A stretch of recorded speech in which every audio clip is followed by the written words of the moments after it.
세상의 모든 정보 윤인구입니다. 점심 맛있게 드시고 계시는지요? 안녕하십니까, 윤인구입니다. 정유사가 주유소에 공급하는 기름 도매가의 상한을 두는 석유 최고 가격제가 오늘부터 시행됐습니다. 일선 주유소들이 판매 가격을 조금씩 낮추는 분위기인데요. 시장 상황과 파급 효과, 경제인사이트 픽에서 살펴보겠습니다.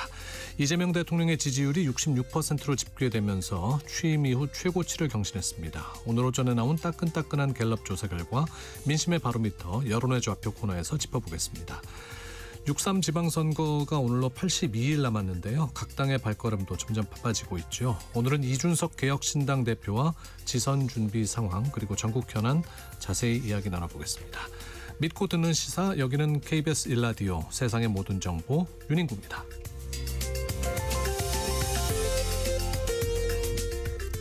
오늘도 갓생 품격 있게 여러분과 함께하겠습니다. 요즘 상점이나 편의점 앞 지나다 보면은 아기자기하고 예쁜 사탕 선물들 눈에 띄잖아요. 그러고 보니까 내일이 사랑을 조금 더 표현해도 괜찮은 날, 화이트데이입니다. 예전에는 커다란 사탕 바구니들 많이 주고받았었는데 요즘은 귀여운 젤리나 조각 케이크가 대세라고 하네요. 시대가 바뀌면서 애정 표현하는 방법도 달라지는 것 같죠. 꼭 비싼 선물이 아니더라도 내 취향 기억해주고 건네준 사탕 한 봉지에 감동했던 기억 있으실 겁니다. 이 선물 받고 정말 행복했다 싶은 인생 최고의 선물이라든지 이건 정말 못 잊겠다 싶은 화이트데이 에피소드 지금 저희에게 문자로 보내주십시오. 샵 9730, 샵 9730, 짧은 문자 50원, 긴 문자 100원, 콩으로 보내시면 무료입니다. 문자 추첨해서 주유권 보내드릴게요. 오르는 기름값보다 더 뜨거운 열정으로 여러분의 기름통을 채워드리겠습니다. 3월 13일 금요일 KBS 1라디오 세상의 모든 정보 윤인구입니다. 시작합니다.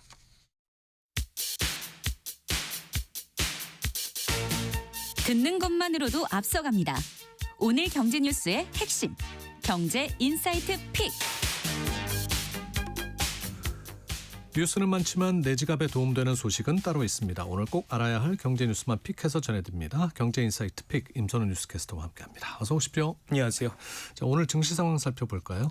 네, 오늘은 유가가 시장의 숨통을 쥐고 있습니다. 코스피는 한때 5,300선까지도 밀리기도 했는데요. 현재는 낙폭 줄이긴 했지만 여전히 1%대 하락률 보이면서 5,500선도 조금 전 깨졌습니다. 수급 상황 보면 오늘도 개인이 홀로 물량 받아내고 있고요. 하락 출발했던 코스닥은 상승 반전에 성공했는데 현재 보합권에서 빨간불 켜고 있습니다. 중동 리스크로 국제 유가가 튄 데다 사모대출 부실화 우려까지 겹치자 간밤에 뉴욕 증시가 꺾였는데 네. 삭풍이 그대로 우리 증시까지 번진 모습이고요. 또 최근 내려가나 싶던 원달러 환율도 점점 고도를 높이고 있어서 외환시장에 긴장감이 돌고 있습니다. 야간 거래선 1,494원까지도 찍었는데 현재는 1,480원대 후반, 1,490원대 초반 사이 오르내리고 있습니다. 네, 지금 코스피는 5,499.36을 가리키고 있습니다. 이 중동 사태가 조금 길어지는 듯해요. 예. 국제 유가가 연일 출렁이고 있는데 또 올랐죠. 맞습니다. 이란의 새 최고 지도자죠. 모스타파 하메네이가 끝장 승부를 보자 호르무즈 해협 봉쇄를 유지하고 보복 공격도 확대하겠다 선언하면서 국제 유가가 다시 또 가파른 상승 곡선 그렸습니다. 브렌트유가 종가 기준으로도 $100를 다시 넘어섰는데 전쟁이 곧 끝날 거다 말한 트럼프의 약발도 얼마 못 가는 분위기고 전례 없는 사상 최대 규모의 비축유 방출도 무용지물이 됐습니다. 중간 선거를 앞두고 치솟는 유가에 트럼프도 마음이 급해졌는지 안방에선 100년 묵은 법안까지도 꺼내들고 대응에 나섰는데 호언장담했던 것과 달리 호르무즈 해협이 다시 열리기까지는 꽤나 오랜 시간이 걸릴 걸로 보입니다. 네, 우리 정부 유가 안정 위해서 이제 석유 최고 가격제 시행했잖아요. 예. 오늘부터 시행이 됐습니다. 어떻습니까? 기름값이 좀 떨어졌나요? 일단 이 주유소마다 남아있는 재고가 있어서 한 이틀 정도는 지나야 가격이 내려가는 게 체감될 걸로 보이긴 하는데 그래도 당장 떨어지긴 했습니다.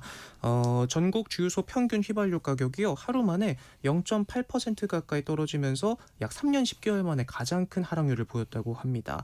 오늘 오전 기준으로 휘발유 같은 경우에는 1,883원까지 내려갔고요. 경유도 마찬가지로 소폭 내렸습니다. 오늘 0시부터 이 최고 가격제가 시행됐는데 정부는 정유사의 공급 가격 최고액을 리터당 휘발유는 1,724원, 경유는 1,713원으로 묶기로 했고요. 2주 단위로 기준을 조정한다고 하네요. 네, 이제 정유사의 공급 가격은 이렇게 묶어놨고 그러면은 실제 주유소 가격은 어떻게 점검을 해볼 수 있는 겁니까? 네, 정부가 여러 가지 카드들을 준비하고 있는데요. 일단 기름값 안정 대책으로 이 투트랙 전략을 꺼내 들고 있습니다. 앞서 본 것처럼 이 정유사가 주유소에 공급하는 도매가의 상한선을 못 박아두고 네. 또 이로 인해서 정유사가 손해를 본 걸 입증하면 분기별로 손실을 보전해 줍니다. 그리고 앞서 말씀하신 이 실제 소비자가 주유소에서 사는 기름값은 시민단체를 통해서 감시하게 되는데요. 주유소가 마진을 얼마나 붙이는지는 사실상 공개된 만큼 리터당 300~400원씩 지나치게 마진을 남기는 곳을 줄이겠다는 겁니다. 적발된 주유소는 공개하고 2번 이상 걸리면 담합과 탈세까지 전방위적 조사를 벌여서 영업정지까지도 내릴 계획인데 일단 기름값이 안정될 때까지는 당분간 최고 가격제를 유지한다고 합니다. 네. 물가 소식 살펴보겠습니다. 고깃값 많이 올랐다는 얘기 전해드렸었는데 업체들끼리 담합행위가 있었어요. 네, 저희 어제도 요즘 고깃값이 많이 올라서 그나마 좀 저렴한 부위 찾는 사람들이 많아졌다 이런 얘기 나눴었잖아요. 어쩐지 비싸더라니 이 가격 짬짬이가 딱 걸렸습니다. 대형마트에 돼지고기를 납품하는 업체들이 서로 짜고 가격을 올렸다가 공정위에 적발됐는데요.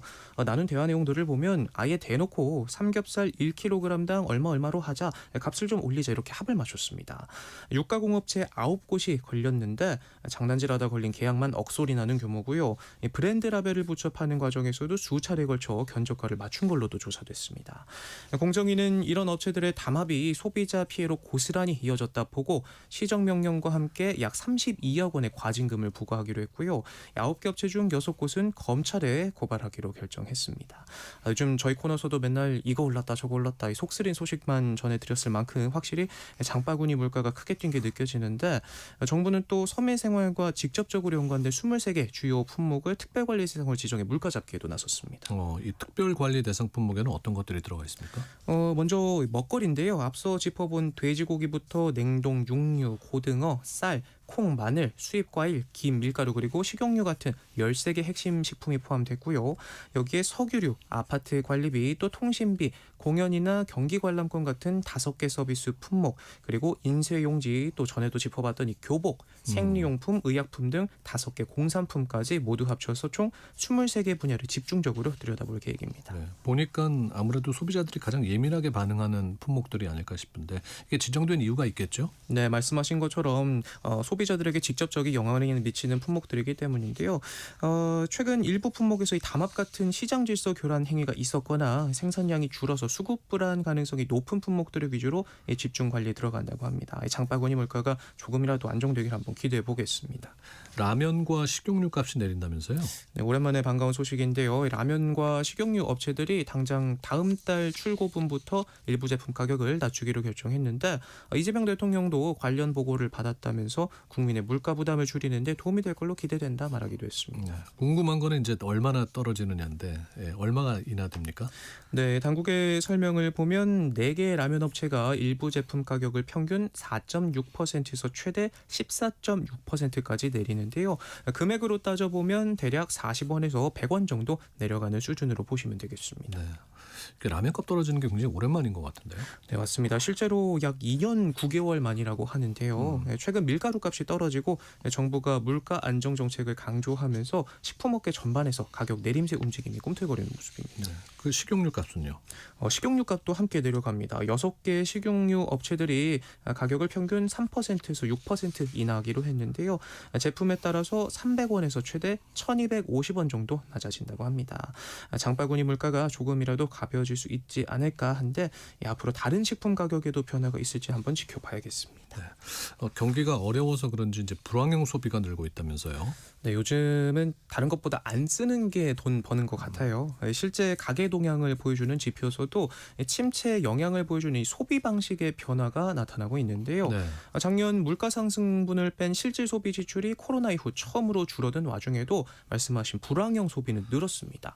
대표적으로 담배 그리고 로또가 있는데 스트레스 받는 분들이 많은지 관련 통계 집회 이후 매년 줄어들던 담배 소비는 작년 처음으로 플러스를 찍었고요. 또 혹시나 하는 인생 역전의 기대를 품고 로또를 사는 사람들도 그렇게 많아졌다고 합니다. 또 이 머리 자르는 돈도 아까워서 직접 잘라보자 바리깡이라고 하죠. 관련 기기 지출은 같은 기간 통계 집계일에 가장 높은 상승률을 기록했을 정도라고 합니다. 네. 미래 대비를 위한 소비도 줄었다고요? 네, 당장 오늘 하루가 벅차서 그런지 생활비 부담 때문에 보험을 해지하는 경우가 많아졌다고 하는데요. 관련 지출이요 지난해 4% 넘게 줄면서 6년 연속으로 감소했다고 합니다. 그러면 여가 지출비도 줄었을 것 같은데요? 네, 이런 나가는 돈이라고 하잖아요. 여행이나 캠핑, 숙박 같은 이 나들이 소비는 줄어든 반면에 집에서 시간을 보내는 사람들이 늘면서 의외로 또 반려동물 관련 지출은 크게 늘었다고 합니다. 생각해보니까 저도 이 강아지 미용하는 돈이 너무 비싸서 직접 해봐야지 하고 전용 가위랑 바리깡 샀거든요. 그랬어요? 네, 네. 어려운 경기가 소비 습관까지 이렇게 바꿔놓는 걸 보면 조금은 씁쓸하기도 하지만 그래도 또 이 안에서 즐거움을 찾아봐야겠죠. 여러분의 갓생을 위한 세모점 공짜로 들으실 수 있다는 거 주변에 입소문 많이 내주셨으면 합니다. 네. 최근 그 자영업자분들 중에 폐업을 하거나 세금 체납 때문에 어려움 겪는 분들 적지 않다고 하는데 이런 분들 돕기 위한 제도가 이달부터 시행된다고요? 네, 버티다 결국 문을 닫은 사장님들을 위해서 국세청이 체납액 납부 의무 소멸 제도를 시행하기로 했는데요. 사업이 실패해 폐업한 뒤 세금을 갚기 어려운 이 생계형 체납자에게 세금 납부 의무를 면제해주는 제도입니다. 네. 이게 뭐 폐업하는 모든 분들이 다 이 제도의 수혜를 받을 수는 없을 테고 어떤 분들이 도움을 받을 수 있는 겁니까? 네, 말씀하신 것처럼 몇 가지 조건이 있는데요. 우선 이 모든 사업을 폐업해 실제로 납부가 어려운 상황이어야 하고요. 체납액은 5천만 원 이하여야 합니다. 또 폐업 전 3년간 사업소득 평균 매출이 15억 원 미만이어야 하고 최근 5년 안에 조세범 처벌을 받은 사실도 없어야 합니다. 네. 신청하는 방법도 좀 알려주시죠. 네, 가까운 세무서를 방문하거나 홈택스에서 신청할 수 있고요. 이후 국세청이 실태조사를 진행하고 심의를 거쳐서 6개월 안에 소멸 여부를 결정하게 됩니다. 작년 같은 경우에 폐업 신고 사업자가 역대 처음으로 100만 명을 넘어섰다고도 하는데요. 특히 사업 부진이 절반 이상을 차지했다는 점에서 정부는 이번 제도가 폐업 이후 경제 활동을 다시 시작하는 데 도움을 줄 수 있지 않을까 기대하고 있습니다. 네. 경제인사이트픽 임선우 뉴스캐스터와 함께했습니다. 고맙습니다. 고맙습니다. 네, 오늘 여러분들에게 감동적인 선물이 무엇이었는지 또 화이트데이의 특별한 에피소드가 있으셨는지 문자 받아보고 있습니다. 백임영님께서 생애 최초자 마지막으로 장미꽃 백송이가 들어있는 커다란 박스를 받아본 적이 있습니다. 와, 백송이면은 뭐 대단했겠는데요. 그때가 언제냐? 나의 리즈 시절이요. 한참 되셨나 봐요. 6814님, 아이가 유치원 들어가서 처음으로 꼬물이 손으로 만들어 온 사탕 기억나네요. 20년이 흘렀지만 화이트데이 다가오면 생각이 납니다. 하셨습니다. 그러면 그 유치원 다니던 꼬마가 이제 성인이 됐겠군요. 4174님, 화이트데이가 되면 저희 남편은 제 차에 기름 만땅 해주는 게 선물입니다. 올해는 돈이 많이 들겠네요. 그러게요. 기름값이 올라서. 6005님, 회사에 짝사랑하던 예쁜 여직원에게 사탕을 주기 위해 전 직원에게 사탕을 돌렸습니다. 하지만 끝내 그녀와는 이루어지지 못했네요. 그러고 보니 벌써 20년도 지난 이야기가 됐습니다. 하셨고요. 5325님, 벌써 30년 전 군복무 시절 여자친구로부터 받은 사탕에 초콜릿이 가득 담긴 선물 박스를 받고 기뻐했던 기억이 납니다. 물론 지금은 아들, 딸 2명의 자식이 있는 화목한 가정을 이루었지요. 흐흐 하셨습니다. 문자 보내주신 분들 감사드리고요. 세상의 모든 정보 윤인구입니다. 듣고 계신 시각 12시 33분 지나고 있습니다. 교통정보 듣겠습니다. 네, 이 시각 교통정보입니다. 금요일은 오전보다 오후 교통량이 많은 날인데요. 지금은 점심시간이라 막히는 구간 많지 않습니다. 경부고속도로 부산 쪽으로 안성 분기점 부근에서 추돌 사고 있었습니다. 조금 전에 처리됐고요. 정체 풀려가고 있습니다. 영동고속도로 인천 쪽으로 부곡 부근의 사고도 정리됐습니다. 다만 강원권인데요. 대관령 일대로 눈이 내리고 있습니다. 강원 동해안과 경북 북동 산지에 대설주의보가 발효 중입니다. 감속운전 기본이죠. 미끄러운 길이 많으니까요. 조심히 이동하시기 바랍니다. 서울 시내 소통 대체로 원활한데요. 강변문호 구리 쪽이고요. 마포에서 반포대교 쪽으로 지체입니다. KBS 교통정보센터에서 이현입니다.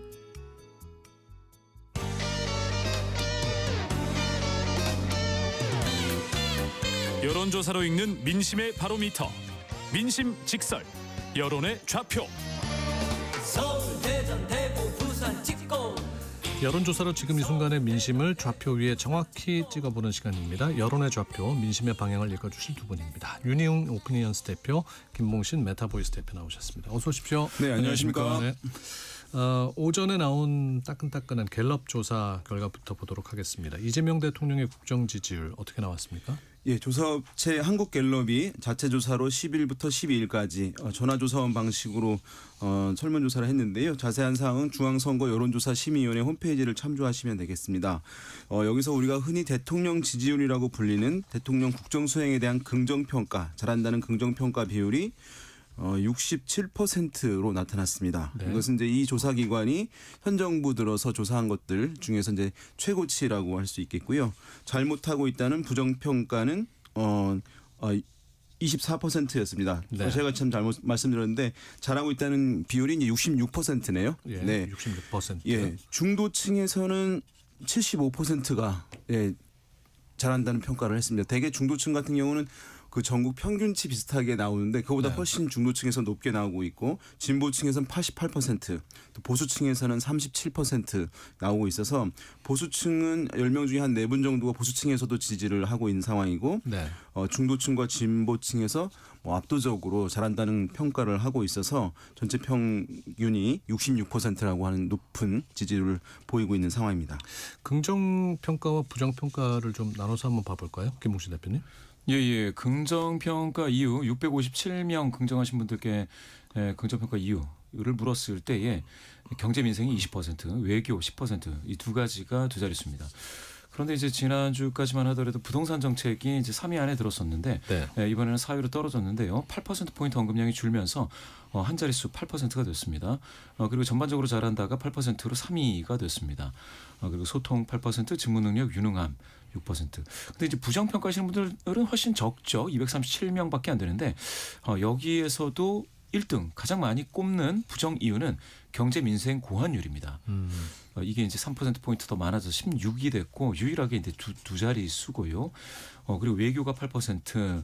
그런데 여기서도 부정평가 이유에서도 부동산 정책이라는 응답은 7%포인트 적어져서 6이 됐거든요. 그러니까 긍정이나 부정이나 부동산은 확 줄어들었습니다. 네. 그런데 이제 부정 중에서는 검찰 개혁 문제가 또 4%로 등장했고요. 또 사법부 흔들기는 꾸준히 이제 한 3% 정도 나타났었고요. 그래서 여의도를 중심으로 해서 여야 간의 갈등이 있는 어떤 개혁 입법안 이런 내용들과 관련해서는 부정평가 이유로 반영이 되는가 하면 훨씬 많은 긍정평가자 중에서는 지금 직무와 관련된 경제 민생과 관련된 소통 이런 것들 많이 등장하고 있어서 아무래도 지금 긍정평가가 지금 이번 정부 들어서서 최고치를 찍었지 않습니까? 네. 최고치입니다. 그 와중에서 부동산이 단기적으로 빠진다 하더라도 나머지 경제 민생 등이 인정받고 있는 것은 맞는 것 같다. 이렇게 해석이 됩니다. 그 특성을 좀 잠깐 보면은 잘한다고 하는 분들의 이제 긍정평가 이유가 다른 때 같은 경우는 어떤 이제 한두 개가 도드라진 것들이 있었거든요. 네. 물론 지금도 보면 경제 민생이 가장 높고 외교가 높긴 합니다만 전반적으로 봤을 땐 그 아래 이제 다양하게 나오고 있어요. 전반적으로 잘한다도 8%, 부동산 정책도 8%, 소통도 8%, 직무가 능력이 있다 유능하다도 6%. 복지도 있고 추진력, 주가 상승, 물가 안정 여러 가지가 있어서 초반 한 지난번까지만 하더라도 어떤 도드라진 그 시점에서의 한두 가지 이유가 대통령 국정에 대한 평가에 잘한다는 이유가 됐다고 한다면 네. 지금 상황 같은 경우는 어떤 전반적으로 두루 다양한 분야를 고루고루 잘한다라고 하는 인식들이 일정 부분 좀 형성되면서 그 특정한 이유 부분이 약간 줄어들고 있는 현상이 발견됩니다. 네, 그러니까 두루두루 대통령이 직무 수행을 잘하고 있다는 평가가 나오고 있다는 말씀인 예. 거죠. 갤럽 조사에서는 이제 66%가 직무 평가를 잘하고 있다, 그리고 24%가 잘 못하고 있다고 나왔습니다. 정당 지지도는 어떻게 나왔습니까? 정당 지지도도 더불어민주당이 직전 조사 대비 1%포인트 많아진 47인데요. 거의 50에 육박하고 있습니다. 47의 정당 지지도는 이번 정부 들어서서 여당인 더불어민주당 최고치를 또 경신했습니다. 네. 예, 그 전에 48이 한번 등장했었는데 작년에 48일 때는 그거는 대선 기간 동안이었고요. 지금 47 상당히 높은 지지도를 보이고 있고 그런데 국민의힘이 20%인데 이게 장동혁 지도부 출범하고 나서 최하치를 경신한 게 됐습니다. 그래서 이 경우에 최근에 또 어떤 결의문 같은 게 있었는데도 좀 낮게 등장을 했고 낮게 나타났고요. 국민의힘은 그래서 격차가 무려 27%포인트입니다. 그러네요. 예. 더군다나 이제 전국적으로 27%포인트 격차인데 중도 성향이신 분들 중에 보면 더불어민주당은 51, 50%가 살짝 넘었습니다. 그리고 국민의힘은 전국적으로 봤을 때보다도 더 낮은 12%의 지지도이기 때문에 중도 성향이신 분들한테 지금 국민의힘이 많이 어필하고 있지 못하고 많이 인기가 좀 없는 상황을 보여주고 있습니다. 지금 이제 격차가 워낙 큰 상황이어가지고요. 국민의힘 같은 경우에는 기반이 지금 어디다 또는 어느 세대다 이렇게 얘기하기 좀 어려운 상황입니다. 지금 보면 연령대로 봤을 때 우리나라 이제 연령별로 해서 지지하는 정당들 좀 극명하게 갈리는 현상들이 오랫동안 나타났었거든요. 지금 이제 세대별 연령대별로 봤을 때 모든 세대에서 더불어민주당의 정당 지지율이 10% 포인트 이상 국민의힘에 비해서 높아요. 그러니까 네. 60대에서도 49대 27, 70대 이상에서도 42대 31이 나옵니다. 그러니까 전통적인 70세 이상에서도 보수층에서도? 더불어민주당 지지가 11% 포인트 더 높은 그런 상황이거든요. 그러니까 뭐 어떤 분들은 그래서 이제 지금 우리가 이제 양당 구도라고 하면 지금은 물론 이제 양당 구도긴 합니다만은 이런 이제 지표상으로 봤을 때 격차가 워낙 나니까 지금 경쟁 구도라고 하기 좀 어려운 그런 측면들이 있습니다. 그래서 지금 제 1차적인 문제는 더불어민주당의 지지율도 높기도 합니다만은 국민의힘 같은 경우는 보수층에서 절반 정도밖에 국민의힘을 지지한다고 얘기를 못하고 있어요. 그러니까 보수층 내부에서 좀 더 지지를 끌어올리는 것들이 이제 필요한 상황인데 지금 국민의힘의 여러 가지 이제 액션들, 메시지들 나오고 있습니다만은 그것들이 근본적으로 이제 이런 보수층들 또는 국민들한테 다가가서 그 인식의 변화까지 가져오지 못하면서 아직까지 국민의힘의 어떤 정당 지지율이 회복하는 그 기미가 잘 안 보이고 있는 그런 상황입니다. 그러니까 이번 주 그 갤럽 여론조사 결과에도 지난 월요일에 있었던 그 국민의힘 의원들의 저륜 결의문 이런 것들이 별 효과가 없었다는 얘기네요. 그 효과가 100% 반영은 됐는데 긍정적인 영향이 지금 나타나고 있지 못하다라는 건데요. 심지어는 이번 정당 지도를 갤럽 거를 보면 충청권에서 더불어민주당 52%입니다. 국민의힘이 16%입니다. 이 결과로만 보면은 이제 무려 4개의 광역 단체장이 있는 충청권이 더불어민주당 쪽으로 굉장히 많이 쏠림 현상을 보이고 있다. 그러면 여기는 과연 이걸 격전지라고 할 수 있겠느냐라는 생각이 들 정도가 됐습니다. 네. 그러니까 이번 지선을 앞두고 좀 바로미터로 볼 수 있는 거네요. 예. 이제 이 조사기관에서 이 조사에서 어떤 것을 조사했냐면 정당별 이제 호감도를 질문을 했는데요. 예. 그 호감도라는 것은 호감이 있어야 이제 지지로 연결될 거 아니에요. 그렇죠. 예, 그런데 더불어민주당 같은 경우는 호감 간다는 비율이 50%에 달해서 이제 정당 지지율 그렇게 이제 40% 후반대 나오는 흐름으로 이어졌는데 국민의힘 정당에 대해서 호감이 가는지 질문을 했는데 호감 간다는 비율이 19%밖에 안 되고 호감이 가지 않는다. 만약에 이제 어떤 정당이 있으면은 호감 간다 하고 그다음에 호감 가지 않는지 여부는 난 모른다 이런 사람들이 많을 수도 있었잖아요. 근데 호감 가지 않는다는 응답을 꼭 요즘에 많이 하는데 네. 무려 호감 가지 않는다는 비율이 70%예요.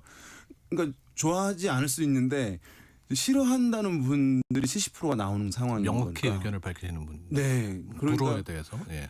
이것이 계속 시간이 지나면 자연스럽게 회복된다라고 볼 수가 없는 그런 상황입니다. 그래서 굉장히 적극적인 어떤 이미지 변화 등을 이제 해야 되는 그런 상황 같고 지금 국민의힘 같은 경우 지지층에서도 보게 되면. 예, 그 호감 가지 않는다는 비율이 27%. 그러니까 국민의힘을 지지하는데도 호감 가지 않는다고 하시는 분들이 10명 중 3분 정도 있는 거예요. 그러네요. 그러니까 변화를 상당히 강하게 액션을 해야 된다 이렇게 말씀드릴 수 있을 것 같습니다. 네. 자, 이번 갤럽 조사는 한국갤럽이 지난 10일에서 12일 전국 만 18세 이상 남녀 1,002명을 전화조선 인터뷰한 결과입니다. 표본 오차는 95% 신뢰 수준에서 플러스 마이너스 3.1%포인트고요. 자세한 내용은 중앙선거 여론조사 심의위원회 홈페이지에서 확인하시면 되겠습니다. 자, 이번에는 어제 공개된 여론조사 결과죠. 전국 지표조사 결과를 한번 보겠습니다. 지난 조사에서는 이재명 대통령의 국정 지지율 취임 이후 역대 최고치 기록했는데 이번에는 어떻게 나왔습니까? 예. 전국 지표조사, MBS 조사라고도 하죠. 엠브레인 퍼블리케이스 리서치, 코리아 리서치, 한국 리서치가 지난 월화수입니다. 3월 9일부터 11일 3일간 조사를 했고요. 이것도 역시 마찬가지로 통신 3사 제공, 휴대전화 가상번호, 전화면접 조사입니다. 오늘 소개해드린 모든 조사는 중앙선거 여론조사 심의위원회 홈페이지를 참조하시면 되는데요. 방금 말씀 주신 것처럼 2주 전 대비 그러니까 2월 4주가 67로 이번 정부 들어 최고치의 국정 긍정률을 찍었는데 네. 2주 후에 또 67입니다. 그러니까 최고치의 타이 기록인데요. 그러면 67이면 갤럽에서 66, MBS에서 67입니다. 그러면은 국민 3분 중에 2분은 지금 긍정 평가를 하신다고 볼 수가 있겠고요. 그리고 부정률은 그 2주 전 대비 1%포인트 하락해서 24니까 부정률은 갤럽하고 동일하게 24 정도, 20% 초중반으로서 상당히 낮습니다. 여기서 재미있는 거는 이 MBS 조사는 그 매우 잘하고 있다, 잘하고 있는 편이다. 두 개를 묶어서 긍정, 네. 잘못하는 편이다, 매우 잘못하고 있다. 두 개를 묶어서 부정 평가하는데요. 보통 같으면 이게 잘하는 편이다, 내지는 잘못하는 편이다. 가운데가 더 사람들이 많습니다. 응답자가. 매우 잘한다로는 잘 안 간다는 말씀이죠. 매우라고 하면 응답을 많이 잘한다. 안 하셨죠 지금까지. 그런데 놀랍게도 이번 정부에 지금 매우 잘하고 있다가 37입니다. 잘하는 편이다가 30. 그러니까 소극 긍정보다 적극적으로 긍정하시는 분들이 더 많은 거예요. 이거는 참 재미있게도 이 정도로 보면 긍정의 강도 역시도 상당히 강한 그런 수준에 와 있다라고 보고요. 역시 중도 성향이신 분들 중에 71%가 긍정 평가하고 계셔가지고 네. 긍정률 자체는 중도에서도 대단히 높다. 이렇게 좀 보실 수가 있겠습니다. 이 조사기관에서 이제 정부 정책들을 좀 다양하게 해서 평가를 일일이 한번 했거든요. 예. 복지 정책 66% 잘한다. 외교 정책 62%가 잘한다. 경제 정책 60%가 잘한다. 부동산 정책에 대해서는 57%가 잘한다고 응답을 했고 대북 정책에 대해서는 54%가 잘한다고 응답을 했어요. 그러니까 50 이상 또 60 넘는 것도 있고요. 그래서 이렇게 주요하게 물으면 어떤 정책들 한두 개 정도는 뭐 20% 30% 이렇게 낮게 나오는 경우들이 대부분이거든요. 원래 네. 뭐 다 잘할 수 없는 것이니까. 그런데 지금 요 주요하게 불렸던 복지, 외교, 경제, 부동산, 대북 이 정책들 다 50% 이상의 긍정 평가를 받고 있어서 아까 말씀드린 대로 어떤 이제 대통령의 또는 정부의 정책이 이제 고르게 좀 잘하고 있다는 인식들이 상당히 좀 형성된 측면을 또 이 지표에서 확인할 수가 있습니다. 네. NBS 이 여론조사에서는 정당 지지율은 어떻게 나왔습니까? 정당 지지는 더불어민주당 43% 나왔고요. 국민의힘은 17%가 나왔습니다. 그래서 이 조사에서는 국민의힘의 정당 지지율이 한국갤럽 조사보다 훨씬 더 낮게 나왔고 이 조사에서는 우리가 많이 관심을 보여서 얘기하고 있는 대구 경북 지역 있잖아요. 더불어민주당은 29%, 국민의힘은 25% 나왔습니다. 그러니까 오차범위 내이긴 합니다만은 수치 차이가 별로 없는 거예요. 그러니까 지금 뭐 TK에서의 어떤 여론 변화가 이제 여러 이제 조사들에서 많이 얘기가 되잖아요. 근데 어떤 변화가 있는 것 아니냐 이제 이렇게 얘기하는데 뭐 물론 이제 대구 경북만의 여론조사 결과를 봐야 되긴 합니다만 여론에는 이제 날씨 변화도 있고 기후 변화도 있어요. 어떤 이제 변화가 있으면 이거 정말 근본적인 변화인가 네. 또는 이거 뭐 날씨처럼 이제 순간의 변화인가 이렇게 뭐 얘기되는데 지금 이 현상을 봤을 때는 뭐 기후 변화라고 단정할 수는 없습니다만은 단순한 이제 날씨 변화 수준의 TK에서의 여론 흐름은 아닌 것이거든요. 그러니까 상당히 이제 지역 기반을 이 지역 하고 있는 국민의힘 힘으로서는 긴장을 해야 되는 상황이라고 할 수 있겠고 이번 지방선거에서 뭐 어디가 이긴다 진다 단정할 수 없습니다만은 뭐 대구 같은 경우에는 경쟁 구도도 가능하다는 전망도 나오고 있습니다. 네.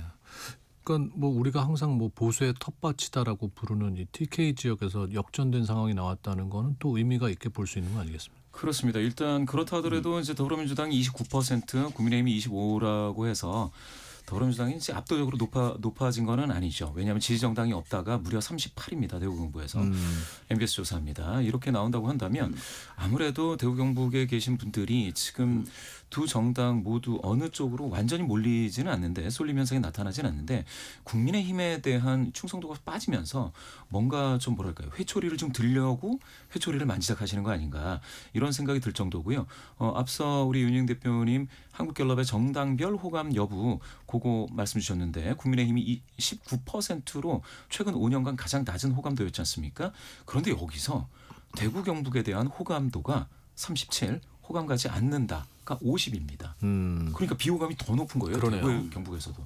이 정도로 따진다면 이거는 지지는 하지 않더라도 기본적인 어떤 베이스로 호감은 이야기해 줄 수 있는데 이 정도로 비호감이 더 높게 형성이 되어 있는 상태라면 이거는 진짜 앞으로 몇 번에 더 기회가 있을 수 있겠지만 지방선거 때까지 그게 안 되면 정말 보수 성향이신 분들이 회초리를 드시려고도 할 수 있다.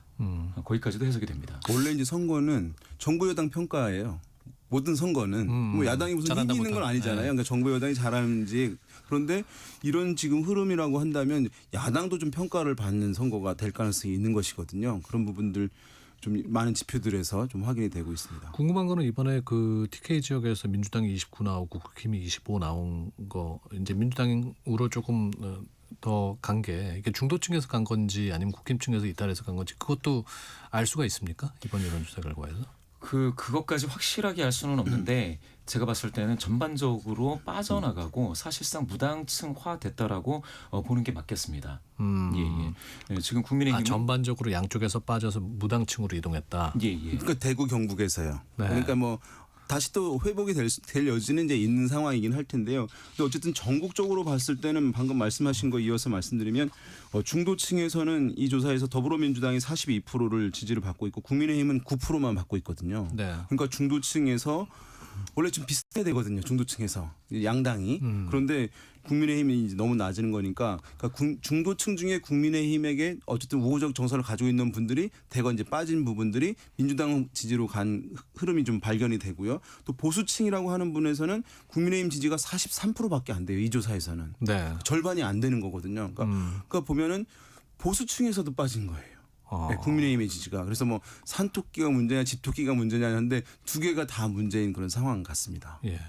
이번 그 MBS 조사 결과에서도 그 국힘의 결의문 채택은 별 영향이 없던 겁니까? 국힘의 예. 지지율에? 결의문 채택하고 시간하고 약간 겹치기는 하는데 채택 이후에 뭐 샘플의 한 3분의 2 정도는 잡았을 거로 보니까 그 영향이 있다면 반영이 돼야 될 텐데요. 그런데도 17% 전국적으로 낮은 지지도가 유지된 횡보하고 있는 상황을 보면 이 정도 결의문을 가지고는 갑자기 국민의힘 지지도가 확 뛴다든지 하는 그런 상황으로까지 이어지지 못한다.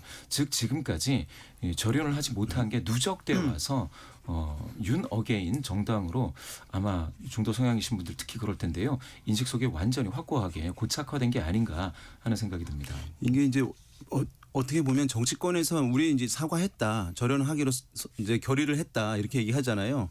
그런데 그것이 대중에게 사실은 이 영향을 주려면 대중이 그렇게 생각해야 되거든요. 국민이. 모든 이제 사실 정치 영역에서의 평가는 대중 인식이 그렇게 받아들이느냐 안 받아들이느냐 문제인데 지금 말씀해 주신 대로 여론에 사실은 이제 떠밀려서 이렇게 어쩔 수 없이 한 측면이 있기 때문에 이것이 대중이 실제로 절연을 했다라고 인식을 못 하는 거예요. 그러니까 영향을 못 받는 것이어서 그런 측면에서 어쨌든 지금 여러 지표에서 영향을 거의 못 주고 있는 그런 상황입니다. 알겠습니다. 자, 오늘 두 분과의 이야기는 여기서 마무리하도록 하겠습니다. 국내 여론조사 결과는 중앙선거 여론조사 심의위원회 홈페이지를 참조하시면 되겠습니다. 김봉신 메타보이스 대표, 윤희용 오피니언스 대표와 함께했습니다. 고맙습니다. 네, 감사합니다. 네, 세상의 모든 정보 윤인고입니다. 1부 마무리하면서요. 오아시스가 부른 Whatever 들으시고 1시 2부에 찾아뵙겠습니다.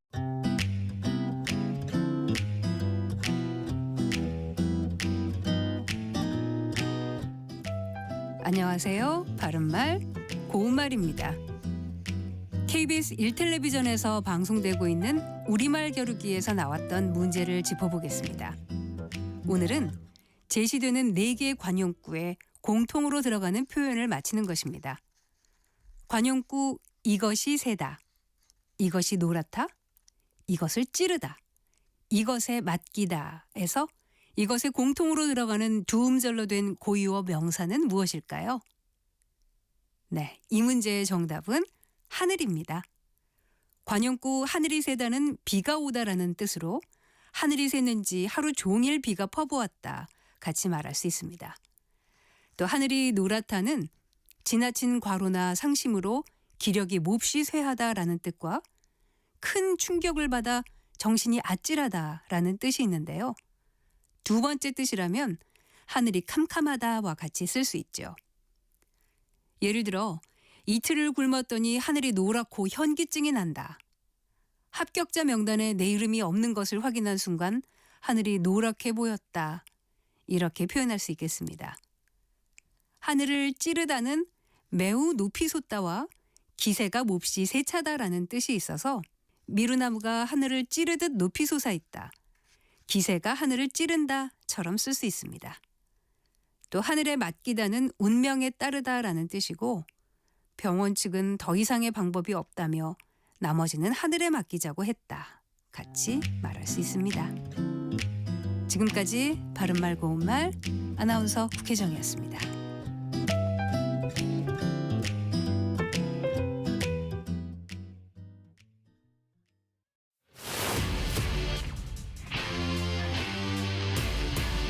토론에 정답은 없습니다. 토론이 세상을 바꿀 수도 없습니다. 하지만 질문은 새로운 세상을 만들 수 있습니다. 질문으로 올바른 세상을 만드는 첫걸음. 평일 저녁 7시 20분 KBS 열린 토론.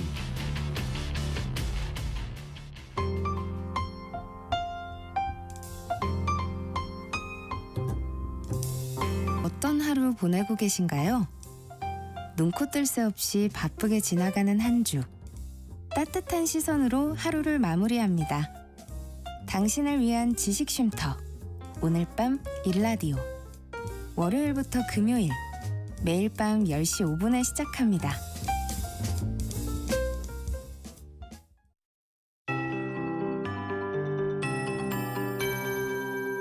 KBS 58분 날씨. 어제 3월 들어서 서울의 기온은 가장 높이 올라 13.8도를 기록했는데요. 오늘은 서울이 세종, 대전, 제주와 나란히 12도까지 오르겠습니다. 어제보단 낮아진 곳이 있어도 여전히 이맘때보다는 1, 2도가량 높은 낮 기온입니다. 대구와 부산이 11도, 광주 14도 등 대부분 10도를 넘어서겠지만 비나 눈이 내리는 속초와 강릉 7도에 그치는 등 동해안 지역의 기온은 한낮에도 좀 쌀쌀할 것으로 예상됩니다. 현재 강원 태백과 강원 산지, 경북 북동 산지에는 대설주의보가 계속 유지되고 있습니다. 이미 많은 눈이 내렸지만 오늘 오후까지 강원 동해안과 산지, 강원 남부 내륙, 경북과 부산, 울산에 1에서 5cm의 눈이나 5mm 안팎의 비가 조금 더 지나겠고요. 이들 지역의 낮 기온은 이에 따라 다른 곳보다 좀 낮습니다. 주말인 내일 아침 서울이 3도 등 전국이 영하 4도에서 4도 분포, 오늘과 비슷하고요. 내일 낮 기온도 서울, 강릉 12도 등으로 오늘과 비슷하거나 약간 높은 곳이 있겠습니다. 당분간 낮 기온으로 인한 큰 불편함은 없겠습니다. 일교차가 커서 건강관리 잘 하셔야 되겠고요. 대기질은 오늘 무난합니다. 동해상과 일부 남해상에 풍랑특보 발효 중이고 울릉도 독도에는 강풍특보가 내려져 있습니다. 현재 서울 기온은 11.9도입니다. 기상청에서 KBS 58분 날씨 최영우였습니다.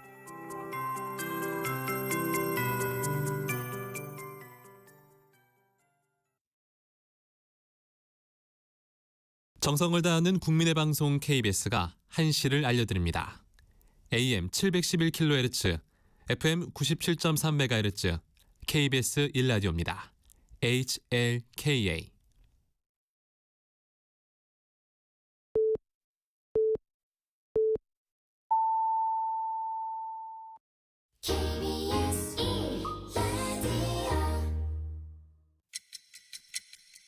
듣는 것만으로도 앞서갑니다.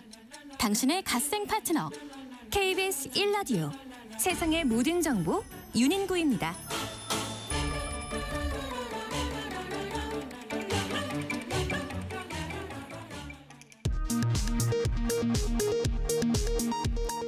이 시각 라디오 정보센터 뉴스입니다.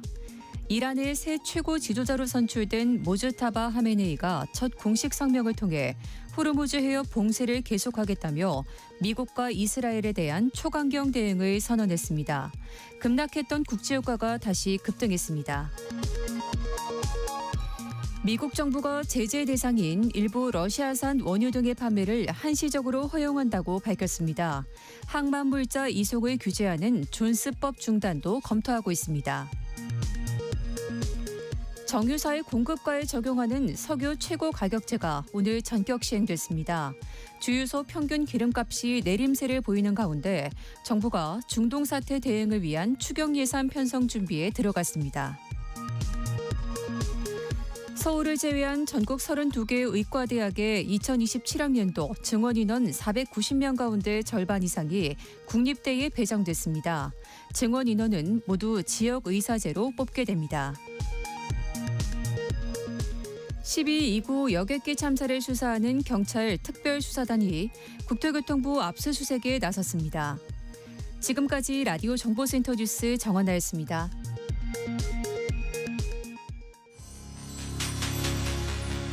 일상의 깊이를 더합니다. 당신을 위한 프리미엄 인사이트. KBS 1라디오 세상의 모든 정보 윤인구입니다.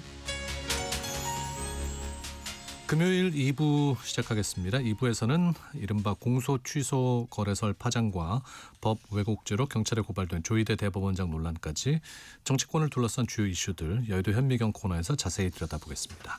6.3 지방선거가 82일 앞으로 다가왔습니다. 개혁신당도 공천 준비 속도를 내고 있는데요.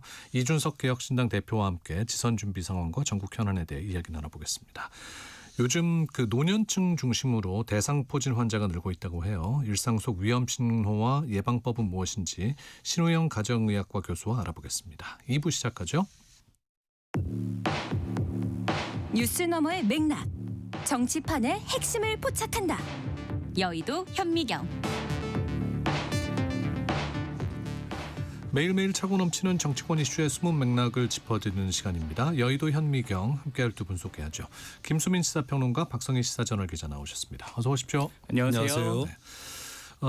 이번 한 주 이 이야기 때문에 정말 정치권이 뒤흔들렸습니다. 공소 취소 거래설과 관련해 민주당이 이제 결국 의혹 제기한 기자를 고발했죠. 네, 민주당이 이른바 이 대통령 공소 취소 거래설 제기한 이 전직 MBC 기자죠. 장인수 씨 고발하기로 했습니다. 앞서 장 씨는 지난 10일에 김어준 씨의 유튜브 채널에 출연해서 최근 이 정부 고위 관계자가 검사들에게 대통령의 뜻이니까 공소를 취소하라 이런 취지의 메시지를 전달했다고 주장했는데요. 민주당은 이 발언이 대통령과 정부의 명예를 훼손하는 이 명백한 허위 주장이라는 입장입니다. 정청래 민주당 대표 어제 열린 의총에서 윤석열 정권이 검찰 독재 치하도 아니고 가장 민주적인 이재명 정권 하에서 이런 것은 상상할 수가 없다.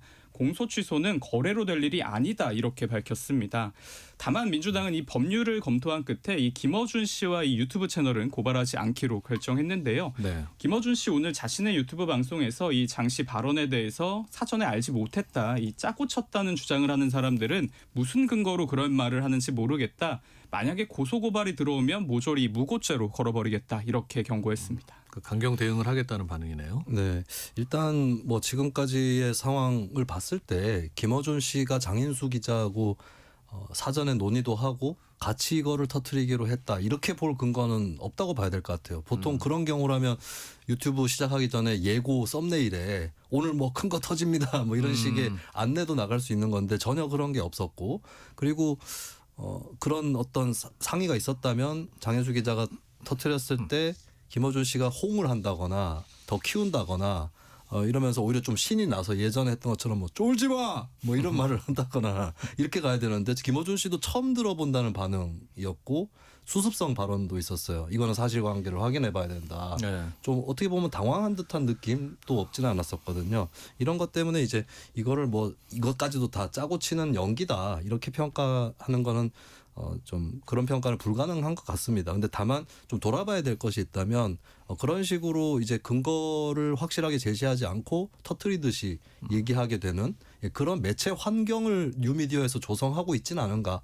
이 부분은 돌아봐야 될 것 같아요. 그래서 그런 것들을 막 꺼내도 괜찮고 혹은 조회수에 도움이 되고 이런 것들의 문화가 축적이 되면서 이런 좀 사전에 어떤 점검이나 이런 것들이 없이 방송의 내용이 나가게 되는 이런 사태가 또 왔던 지점도 분명히 있습니다. 네. 민주당 내에서도 여기에 대해서는 강력하게 대응해야 되겠다는 분위기가 다수죠. 네, 맞습니다. 일각에선 다만 이번 폭로 배경에는 이 검찰 개혁을 둔 이 여권 내 갈등이 있는 거 아니냐 이런 시각도 분명히 있었는데요. 소위 검찰 개혁 정부안에 반대하는 이 강경파 세력이 이 검찰과 정부의 거래설을 제기하면서 검찰 개혁 주도권을 주려는 거 아니냐 이런 의심도 실제 정치권에 있었습니다. 다만 이 민주당 취재를 해보면 일단 뭐 소위 개파를 막론하고 이번 의혹 제기에는 굉장히 격앙된 분위기가 공통적으로 읽힙니다. 소위 친청계로 분류되는 의원과 제가 통화를 했는데요. 말을 하기를 뭐 봐봐라 이런 질문 벌써부터 이 계파 갈등이 있는 거 아니냐는 질문이 기자들로부터 날아들지 않냐. 막말로 이런 의혹 터뜨려서 정청래 대표가 얻는 이익이 그럼 뭐냐.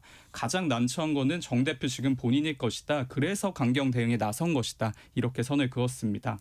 다만 민주당 한편에서는 특히 이 친명계를 중심으로 이 김어준 씨에 대한 이 당차원의 조치나 경고가 좀 필요한 거 아니냐 이런 비판도 나오는데요. 동시에 이 정청래 대표가 이 김어준 씨와 좀 특별한 친분 탓에 이 김 씨에 대한 비판은 좀 삼가는 거 아니냐 이런 의심 어린 시선도 있습니다. 지난 전당대회에서 이 정청래 대표와 당권을 두고 경쟁했던 의원이죠. 이제 박찬대 의원이 김어준 씨 방송에 대해서 의원들이 출연을 보이콧해야 하는 거 아니냐 이런 주장을 내놨습니다. 한준호 의원도 김어준 씨가 좀 빨리 사과하고 재발 방지책을 같이 내놔야 한다 이렇게 비판했는데요. 예. 민주당과 별개로 이 국민의힘은 이번 논란을 이 국정농단으로 규정하고 당론으로 특검법을 발의하겠다 이렇게 예고했습니다. 당분간은 이 공천 취소 거래 두고 이 논란의 여파가 좀 계속될 것으로 보입니다. 일단 뭐 민주당에서도 김어준 씨의 노림수가 있었을 거다 이렇게 생각하는 그런 기색은 없는 것 같아요. 장인수 기자하고 김어준 씨를 어느 정도 분리해서 대응을 하고 있기는 한데 다만 이번 일을 계기로 해서 김어준 씨의 위상이랄까요? 이런 것들이 민주당 내에서 좀 흔들릴 수는 있다. 라고 하는 점, 왜 하필 그 얘기가 거기서 나와? 라고 하는 책임론은 없지는 않은 것이고 또 최근 들어서서 김어준 씨 프로그램에 민주당이나 친민주당 패널들이 섭외를 되는 걸 보면 좀 예전보다 폭이 줄어든, 그래서 한편에서는 일부러 안 나가려고 하는 의원들도 있는 것으로 보이고 그리고 네. 송영길 전 대표도 예전 같았으면 이런 말을 쉽게 할 수 없었을 것 같은데 최근 들어서 나 김어준 씨 방송 안 나간다. 라고 하는 그런 얘기를 또 직설적으로 하고 있거든요. 이걸 봤을 때는 지지층의 균열과 함께 김어준 씨 위상도 이제 과거하고 똑같을 수는 없게 됐다. 이 점은 좀 분명하게 드러나는 것 같습니다. 네. 재판 소원과 법 왜곡죄 또 대법관 증언을 제도한 사법개혁 3법이 이제 시행이 됐습니다. 법 왜곡죄로 조희대 대법원장이 고발됐어요? 네, 이른바 이 사법개혁 3법이 어제 공포됐습니다. 확정 판결도 이 취소할 수 있는 이 재판소원죄와 이 판검사를 처벌하는 법 왜곡죄는 즉시 시행이 됐고요. 2년 뒤부터는 이 대법관도 2배 가까이 늘립니다. 말씀하신 것처럼 이제 법이 공표되면서 이 법 왜곡죄 첫 고발 사례가 나왔는데요. 판검사가 이 법을 의도적으로 잘못 적용하면 이 최대 징역 10년에 처하는 이 법 왜곡죄의 첫 대상 조희대 대법원장이었습니다. 이 경찰과 공수처에 고발장을 낸 이병철 변호사는 조 대법원장이 작년 5월에 이제 그 이재명 대통령의 공직선거법 위반 사건 이걸 유죄 취지로 파기환송할 때 조 대법원장이 형사소송법을 의도적으로 왜곡했다 이렇게 주장을 했습니다. 이 대통령을 낙선시킬 목적으로 이 수만 쪽의 사건 기록을 제대로 읽지도 않고 서면주의 원칙을 알면서도 적용하지 않았다 이런 주장인데요. 이렇게 되면 이 수사 상황에 따라서 이 판결 과정에 대한 이 강제 수사가 현실화될 수도 있고요. 현직 대법원장이 피고발인 신분으로 수사기관 포토라인에 설 가능성도 있습니다. 그런데 딱 소식을 듣자마자 여러분들이 의문을 표시를 했을 것 같아요. 그러니까 조희대 대법원장을 고발을 했는데 고발의 계기가 된 사건은 2025년 5월경에 있었던 이재명 대통령 후보, 당시 후보의 공직선거법 관련 혐의에 대한 파기환송, 유죄 취지의 파기환송 이 사건인데 법 왜곡죄는 최근에 만들어졌단 말이죠. 네. 근데 우리 형법에 보면 형법 1조에 1조 1항 형법 제일 위에 나오는 구절이 뭐냐. 범죄의 성립과 처벌은 행위시의 법률에 따른다. 그러니까 그 범죄가 있었을 때에 그 사건이 있었을 때 그때 있었던 법을 따르게 돼 있거든요. 그러면 한마디로 법 왜곡죄 최근에 만들어 놓고 예전에 있었던 사건을 수사하고 처벌한다는 거는 소급 적용이라고 하죠. 이거는 금지되어 있는 것인데 이게 불가능하다라고 하는 겁니다. 근데 의아한 것은 이 고발을 주도한 분 중에 한 분이 변호사예요. 네. 그래서 저는 비법조인이니까 주변의 변호사들한테도 이게 가능한 건가 혹시 법에 어떤 틈새가 있는 건가 했을 때 반응은 쇼다라는 반응이었어요. 그래서 이게 법 왜곡죄 취지는 판사 검사 등의 법조인들의 어떤 잘못된 법 적용을 막고자 하는 취지였지만 첫날부터 이것이 희화화되고 있는 것이 아닌가. 안 되는 줄 알면서 뻔히 이렇게 고발을 하는 것은 아닌가. 그리고 사실 수사당국도 이거를 각하를 해야 되는 일인데 용인 서부경찰서에 배당까지 한 것을 보면 수사당국도 혹시 본인들도 법 왜곡죄 적용을 받을까 좀 그래서 일단은 이렇게 제스처를 취하는 것은 아닌가 이런 우려의 목소리들이 또 법조계에서 나옵니다. 초기이기 때문에 또 그런 혼란의 문제도 있겠네요. 거기다가 이제 대출 사기 등의 혐의로 의원직 상실형을 선고받았습니다. 양문석 민주당 의원이 재판 소원을 고민해 보겠다라고 얘기를 했어요. 네, 맞습니다. 양문석 민주당 의원 어제 이 의원직 상실형이 확정됐는데요. 앞서 이 양 의원은 2021년 4월에 대학생 자녀 명의로 사업자 대출이 11억 원을 대출받아서 아파트 구매 자금으로 사용한 혐의로 기소됐습니다. 2심에서 이 법원은 양 의원에게 이 징역 1년 6개월에 집행유예 3년을 선고했는데 대법원도 이 법리에 오해가 없다면서 원심을 확정했습니다. 국회의원은 이 일반 형사 사건으로 이 금고 이상의 형이 대법원에서 확정이 되면 피선거권을 상실하게 되기 때문에 네. 양 의원은 이제 의원직을 상실했는데요. 하지만 여기서 이제 변수가 등장한 게 이 재판 소원제입니다. 양 의원은 판결 직후에 변호인단과 상의해서 이 헌재의 판단을 한번 받아보려고 한다 이렇게 밝혔는데요. 만약 양 의원이 이 재판 소원을 신청하면 의원직을 잃은 형이 확정이 된 상태에서 헌법소원 심판이 진행되게 됩니다. 다만 이 가처분이나 이 재판 소원 결과에 따라서 의원 신분이 어떻게 변경될 수 있을지에 대해서는 현재 이 별도의 규정이 없어서 시행 초기에 혼란이 좀 불가피하다 이런 관측도 나옵니다. 뭐 자칫 지역구에 의원이 없을 수도 2명의 의원이 있을 수도 뭐 그런 뭐 또 기사가 나왔더라고요. 맞습니다. 네, 재판 소원을 하면서 이 본인의 의원직 상실형에 대해서 효력정지 가처분 신청을 헌법재판소에 제기를 하게 될 텐데 만약에 그것이 인용이 된다고 하면 일단은 보궐선거는 치를 수 없는 거거든요. 그러면 나중에 만약에 그 재판 소원 결과 그래도 의원직을 상실하는 것으로 한다고 되면 지역구 주민들 입장에서는 의원의 공백 기간이 길어졌다. 이렇게 얘기할 수 있는 여지가 생긴 거죠. 근데 반대로 인용을 안 할 경우는 일단은 양문석 의원이 의원직을 상실하게 되는데 만에 하나 재판 소원을 했는데 양문석 의원의 유죄를 무죄로 뒤집을 그런 결정이 나오게 돼버리면 근데 그 사이에 이미 보궐선거는 해버렸고 네. 이렇게 되면 의원이 2명이 될 수도 있다. 이게 가능성이 높고 낮고를 떠나서 이런 경우가 대비돼 있었던가 이것은 좀 돌아봐야 될 것 같습니다. 국민의힘 공천 둘러싼 잡음이 계속되는 모습입니다. 오늘 오전에 이정현 공관위원장이 사퇴했어요? 네, 맞습니다. 이정현 위원장이 오늘 오전에 여러 의견을 존중하는 과정에서 제가 생각했던 방향을 더는 추진하기 어렵다고 판단했다. 이렇게 밝히면서 갑자기 사퇴를 발표했는데요. 취재에 따르면 이 위원장의 사퇴는 이 대구와 부산시장 후보 경선 방식 이거를 두고 이 당 지도부와 일부 공관위원들 간의 이견 때문인 것으로 좀 알려졌습니다. 이 위원장은 이 보수 지지세가 좀 강한 이들 지역에 대해서 소위 말하는 이 한국 시리즈 오디션을 비롯해서 변화와 혁신을 불러일으킬 수 있는 방식의 공천이 좀 필요하다 이런 입장을 피력해 왔는데요.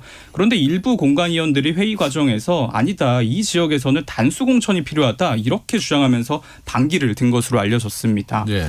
한편에서는 꼭 굳이 뭐 이런 그 공천 방식에 대한 이견 때문이 아니라 오세훈 서울시장의 이 계속되는 후보 등록 보이콧도 이 위원장이 자존심을 좀 상하게 했을 수 있다. 이런 시각도 있습니다. 이 위원장이 어제 이 서울 공천 추가 접수 진행을 했는데요. 오 시장이 당의 혁신이 부족하다면서 후보 등록을 한 차례 또다시 거부했습니다. 이 오 시장 문제에 대해서 이 위원장이 주변에 중요한 거는 공천의 이 기강인데 당이 특정인에게 계속 흔들려서는 안 된다. 이런 주장을 피력해온 것으로 전해집니다. 이정현 위원장의 사퇴 선언에 대해서 국민의힘에서는 아직 확정된 것으로는 안 받아들이는 것 같아요. 만류할 것이다. 그리고 만류하면 돌아오실 수도 있다.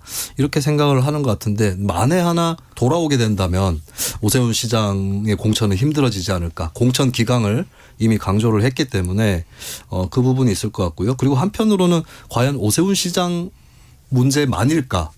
이유가 네. 그것뿐일까라고 했을 때 또 현재 나온 얘기가 대구시장, 부산시장 이 공천 방식을 둘러싼 위원들 간의 이견이 좀 심각해져서 그만두게 됐다라고 하는 거거든요. 근데 그게 사실이라고 한다면 또 한편에 심각한 문제가 아니 어떤 뭐 경기지사라든지 서울시장 이쪽은 후보가 부족해가지고 난리인데 대구, 부산 이쪽은 공천 경쟁이 그만큼 또 치열하기 때문에 공천 방식에 대해서도 이견이 많이 생기는 것이 아닌가. 좀 당 내에서도 부익부 빈익빈이 되고 있는 건 아닌가. 이런 또 진단을 할 수밖에 없을 것 같습니다. 정말 오세훈 서울시장은 어떻게 되는 겁니까? 어제도 그 공천 신청을 안 했잖아요. 네. 일단 오 시장 측에 물어보면은 이 후보 등록 보이콧 이유에 대해서 너무 출마를 하고 싶어서 너무 당선이 되고 싶어서 보이콧을 하고 있는 거다 이렇게 말을 하고 있습니다. 다만 오 시장 측은 이정현 위원장이 사퇴와 별개로 이 후보 등록 여부는 당 지도부의 소위 절윤 신청에 실천에 달려 있다는 입장인데요. 오 시장이 최근에 이 장동혁 대표 만나서 제시한 소위 혁신선대위 빠르게 먼저 구성을 하고 그리고 이 당의 윤리위원장을 비롯해서 소위 윤어게인 세력 모두 청산을 하면 그때 이젠 국민의힘 후보로 등록을 해서 출마 선언을 하겠다 이런 입장입니다. 일단 오 시장 측에 제가 당이 그럼 변하지 않으면 어떡할 것이냐 이렇게 물어봤는데 무소속 출마는 일단 전혀 고려하지 않고 있다 이렇게 선을 그었습니다. 예. 배수진의 이 배수진까지 쳐서라도 당의 변화를 이끌어내겠다 이렇게 강조했는데요.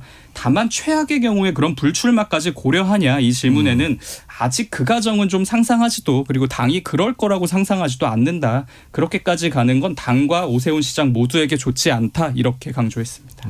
김수인 평론가는 어떻게 보세요? 일단 무소속 출마는 가장 가능성이 떨어지지 않을까 싶습니다. 오세훈 시장의 역대 행보를 보더라도 국민의힘의 평균치 수준에서 벗어나지 않으려는 행보를 많이 해왔었고 배신자 프레임 사실 오세훈 시장은 배신자 프레임에 말린 적은 없었거든요. 이런 것들 다 피해왔기 때문에 그리고 무소속으로 나가서 뭐 3자 구도에서 승산이 더 높아진다거나 이런 건 또 더더욱 아니라서 무소속 출마는 하지 않을 가능성이 가장 높다라고 보이는데 근데 다만 선거에는 참여한다라고 본인이 못을 박았지만 진짜 못을 받고자 했다면 일단은 등록을 해놓고 당 지도부를 더 몰아갈 수도 있는 거였거든요. 근데 등록을 안 했기 때문에 선거에 참여한다라는 말이 명확하게 전제를 깐 것이 아니라 만약에 본인의 요구가 받아들여지지 않았을 때 그때는 내가 분명히 선거에 참여하겠다라고 했는데 당에서 너무 안 받쳐줘서 못하게 됐다. 이렇게 얘기할 수 있는 또 여지를 뒀다고 볼 수 있거든요. 그 점에서는 오 시장이 불출마라든지 이쪽으로 기울어질 가능성을 배제할 수는 없을 것 같습니다. 네.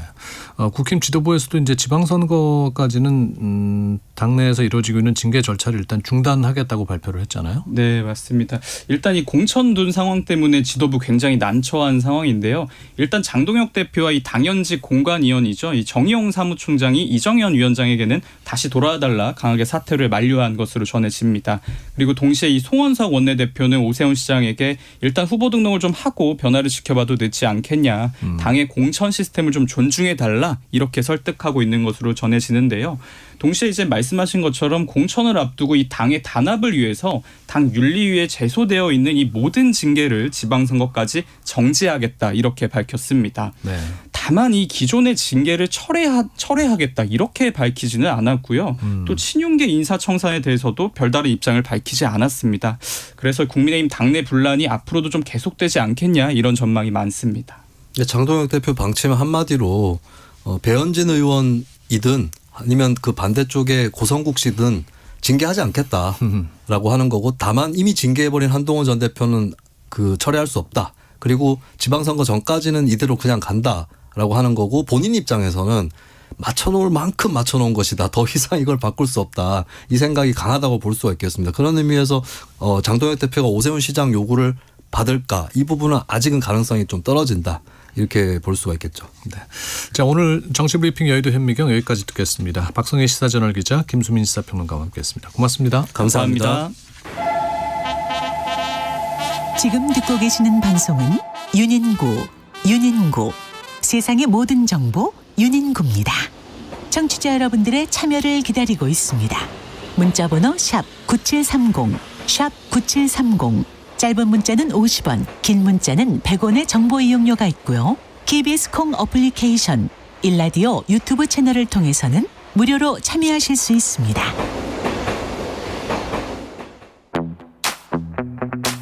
복잡하게 얽히고 설킨 정치 쟁점들 가감없이 털고 가겠습니다. 여의도 탈곡기. 네, 6.3 지방선거가 80여일 앞으로 다가오면서 정치권의 움직임도 빨라지고 있습니다. 여기에 검찰 개혁을 둘러싼 논란, 또 이른바 이재명 대통령 공소 취소 거래설까지 불거지면서 전국이 다시 시끄러워지고 있는데요. 국민의힘 내부에서는 윤어게인 결의문을 둘러싼 파장도 이어지고 있습니다. 오늘은 개혁신당의 시각에서 전국 현안 또 어떻게 보고 있는지, 또 지방선거 준비는 어떻게 돼가고 있는지 이준석 개혁신당 대표 모시고 이야기 나눠보겠습니다. 어서 오십시오. 네, 안녕하세요. 네, 반갑습니다. 예. 경기 화성을 이 지역구시고. 네, 맞습니다. 네. 요즘도 열심히 지역구. 지역구에 뭐 계속 네. 교통이나 이런 거 민원 때문에 많아가지고 거의 하루에 절반 이상을 거의 지역구 민원에만 쓰고 있습니다. 네. 요즘 뭐 저 그 언론 인터뷰도 굉장히 많이 하시는 것 같고. 예. 이제 지방선거가 80여일 정도 남았습니다. 개혁신당에서는 어떻게 준비를 하고 계세요? 저희는 선거 때마다 이제 새로운 걸 보여줘야 된다라는 생각을 하고 있고요. 정치 네. 개혁을 위해서는 바뀌어야 될 게 많다라고 생각하고 있기 때문에 이번에 돈 안 드는 선거 그리고 또 누구나 뛰어들 수 있는 선거 그러기 위해서 선거 보조 도구나 이런 것들 많이 만들고 있습니다. 그러니까 공천 신청은 무료고 또 그 선거 운동 자금도 굉장히 그 저희가 홍보물 저비용으로. 보통 이제 뭐 현수막부터 해가지고 여러 가지 만드는데 돈이 많이 드는데 저희는 99만 원이면 맞출 수 있다. 그래서 그걸 실제로 패키지화 해가지고 저희가 99만 원이 저희가 받는 돈이 아닙니다. 네. 예, 저희가 자동으로 생성한 그런 예를 들어 이미지나 이런 걸 바탕으로 해서 명함, 현수막 그리고 뭐 우리 공보물 같은 것들 네. 다 그 안에 커버될 수 있겠습니다. 지난번에 그 천하람 원내대표가 와서 또 잠깐 설명을 했는데 뭐 AI 활용해서 또 지방선거를 치른다고 하더라고요. 아무래도 AI가 자료 분석이나 이런 것은 탁월한 측면이 있기 때문에 저희 공약 발굴부터 시작해가지고 유권자 분석 이런 것들에 굉장히 폭넓게 사용하고 있고요. 아마 이게 뭐 대중에 공개된 시스템과 공개되지 않는 시스템들이 있을 겁니다. 근데 공개되는 부분만으로도 꽤 새로움을 느낄 겁니다. 네. 그러니까 개혁신당에 출마하시는 후보자들만 그걸 공유할 수 있는 게 아니라 선거에 참여하고 싶은 분들이 다 볼 수 있도록 그렇게 공유를 하신다면 저희가 이제 책이나 이런 것들 책자로 내놓는 거나 이런 것들은 누구나 뭐 3,000원에 구매할 수 있도록 저희가 인쇄 비용만 받고 이제 사실 책을 배부하는 건 마찬가지거든요. 네. 그렇게 되어 있고 나머지 뭐 이제 자료나 이런 것들을 분석하는 것들은 또 공개 자료로 만들 것은 만들겠습니다. 개혁신당에서 이제 그 선거에 나서려고 하시는 분들의 반응은 좋습니까? 실제로 선거 운동을 어떻게 할지 막연하게 생각했던 분들이 좀 감을 잡는 데 도움이 된다 이렇게 그럴 것 말씀하시더라고요. 같아요. 예. 왜냐하면 지금 정치를 바꾸려면 신인들이 많이 등장해야 되는데 기존에 정치하시던 분들에 비해서 뭐 경험이나 이런 건 부족하기 때문에 단기간에 재궤도에 올라올 수 있게 하는 것이 중요합니다. 그러니까 말씀하신 대로 이제 많은 분들이 기존 양대 정당으로 많이 몰리잖아요. 네. 개혁신당에서는 어떤 분들을 주로 저희는 젊은 사람들 위주로 저희가 아마 나중에 공천 끝나고 나면은 평균 연령이 제일 젊을 건 당연해 보입니다. 예. 그래서 젊은 사람 위주이고 한편으로는 개혁신당은 뭐 지금까지 양당 정치에 들어가려면 우리가 뭐 김경, 강선우, 김병기 사퇴하면 알 수 있듯이 뭐 정말 속된 말로 굴러야 되고, 예 그리고 한편으로는 또 돈을 줘야 될 수 있고 그러니까 뭐 이런 상황들이 누구한테 있는데 잘 보여야지 공천을 받을 수 있고 그런 그런데 관계. 그런 것이 아니라 오직 유권자에게만 잘 보이면 된다라는 생각으로 정치할 수 있게 한다. 그 모토하에 공감하시는 분들이 많이 오고 있습니다. 개혁신당이 그 추구하는 이번 지방선거의 후보자들의 면면은 어떤 것들입니까? 저희가 우선 다른 당보다 뭐 전과나 이런 것들은 더 엄격하게 보는 편이고요. 그래가지고 아마 범죄 여부, 범죄 여부 같은 것도 많이 보는 거고요. 한편으로는 그런 어떤 미래의 성장 가능성을 높게 봅니다. 저희는 공천에 있어가지고 그러니까 사실 기초의원을 뭐 어떻게 보면은 나이가 좀 있으신 분들이 하는 경우에는 당연히 지역사회에서 활동하신 것에 대한 본인의 뭐 성과로서 이렇게 보상받는 느낌일 수도 있지만은 한편으로는 정치의 첫 단계라고 생각한다면은 좀 더 젊고 진취적이고 발전 가능성이 있는 친구들이 거기에 하는 게 낫겠다. 저희는 그 컨셉을 가지고 사람을 봅니다.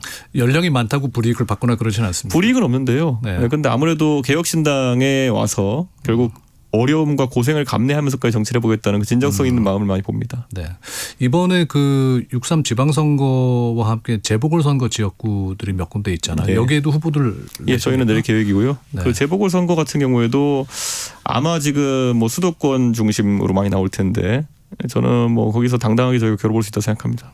당당하게 겨뤄볼 수 있다는 거는 승산도 있다는 말씀이세요? 뭐 사실 뭐 동탄에 제가 당선될 때 많은 사람들이 그것이 안 될 것이라고 점쳤거든요. 근데 그 안에서 정말 주민들만 바라보고 노력하면은 성과가 나온다는 것을 증명했기 때문에 이번에 다르지 않을 것 같습니다.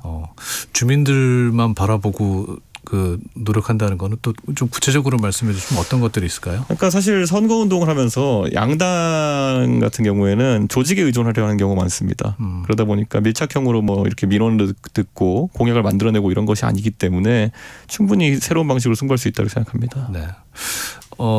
사실 저희가 일부에서도 그 정당별 지지도에 대한 여론조사를 봤는데 개혁신당에 대한 지지도가 좀 미미하지 않습니까? 그러면은 이번 지선에서 연대를 안 하고 있는 정당이 있습니다. 없습니다. 이게 뭐 지지율이라는 거는 제가 대선 출마할 때도 보면은 뭐 그 대선 출마 직전에 막 1% 뭐 이렇게 당 지지율 잡힐 때도 있었어요. 네. 근데 이게 개혁신당 지지층이 상당히 연성화되어 있는 지지층은 맞기 때문에 사실 최근같이 이재명 정부에 대한 어떤 인기가 높아지고 이런 상황 속에서는 그 지지율이 상당 부분 이제 저희 개혁신당은 뭐 보수 정당이라고는 하지만은 사실 제가 동탄 선거에서 보여줬던 것처럼 민주당에서 넘어온 지지자들도 많거든요. 근데 이분들은 상당히 연성으로 움직이는 경향성이 있습니다. 네. 그래서 그거를 우선 첫 번째로 저희가 손실이 나고 있는 부분이 있고요. 두 번째로는 또 지금 경선 기간에는 확실히 양당 위주의 결집이 됩니다. 전화를 더 많이 받게 돼 있는 거고요. 그리고 세 번째로는 확실히 저희도 노력을 더 열심히 해야죠. 그러니까 여기에 있어서 개혁신당이 항상 작은 스피커 파워 때문에 고민을 하고 있는 건 사실인데 네. 여기서 저희가 더 비전을 전달하고 더 새로운 걸 전달할 수 있도록 저희가 노력 많이 하는 게 제일 중요하죠. 네. 국힘이나 민주당과의 연대 가능성은 제로다. 뭐 전혀 없다 보면 될 것 같습니다. 네. 그러면 꼭 정당은 아니더라도 예를 들면 지금 좀 어디에 표를 던져야 할지 고민하고 있는 뭐 중도층이라든지 무당층이라든지 아니면 저희는 아무래도 그 정당의 색채 자체가 이제 소위 보수 성향이면서도 굉장히 이성적인 면을 중시하는 부분이 있거든요. 네. 그렇기 때문에 예전에도 저희가 지지율이 움직일 때 어디서 많이 움직이냐 보면 학생과 화이트 칼라층에서 많이 움직였거든요. 그렇기 때문에 그런 부분을 또 노리고 또 이제 많이 공략해야겠죠. 네, 요즘 뭐 뉴이재명이라는 말 많이 하던데 실제로 그런 움직임이 좀 있을 겁니다. 왜냐하면은 도저히 그분들의 표심도 가져올 수 있다. 그분들의 표심이 상당 부분 개혁신당이 있었기도 했고 지금은 이재명 정부가 뭐 코스피 5천 6천 이런 거나 이런 것 때문에 또 그 지지율을 상당히 흡수해가고 있는 형국이기 때문에 거기서 경쟁하는 것도 한 가지 뭐 중요한 지점입니다. 네. 어젠가요? 조갑재 대표가 이준석, 한동훈, 오세훈이 네. 힘을 합해서 보수를 재건해야 된다라고 얘기를 했던데 여기에 대해서는 어떻게 생각하세요? 뭐 저랑 오세훈 시장은 뭐 상당히 몇 가지 뭐 파고를 같이 넘으면서 그 부분에서 연대를 뭐 예전에 해왔지만은 이번 선거를 앞두고는 저희도 서울시장 후보가 있습니다. 그때문에 네. 선거 차원에서 연대는 어려울 것 같고요. 한편으로는 또 한동훈 전 법무부 장관과의 연대를 얘기하는 분도 있는데요. 뭐 그분들이 저희를 공격 많이 했어요. 예, 그 개혁신당을. 그렇기 네. 때문에 저희 지지층에서 용납을 안 합니다. 그거는. 예. 그렇기 때문에 세 사람이 함께 모이는 그림은 뭐 그 개혁신당을 공격하고 이렇게 했던 것들에 대해서 뭐 반성적인 자세가 나온다면 모르겠지만 네. 오히려 뻔뻔하게 나올 가능성이 높습니다. 오세훈 시장 얘기 나왔으니까 최근에 전화 통화도 했다면서요? 예, 예. 뭐 어떤 얘기를 나눴습니까? 뭐 제가 언론에 공개한 그대로입니다. 네. 그냥 실제로 뭐 여러 가지 서울시장 선거에 대한 그런 판단을 하시기 직전에 좀 얘기를 했고요. 뭐 제가 오세훈 시장하고 자주 소통하다 보니까 이번엔 좀 다른 느낌이었다라는 생각은 들었습니다. 그 말인즉슨 네. 결기가 남다르다라는 것. 네, 그 정도 지금 뭐 이게 미주알고주알 제가 뭐 내용을 얘기할 수는 없고요. 네.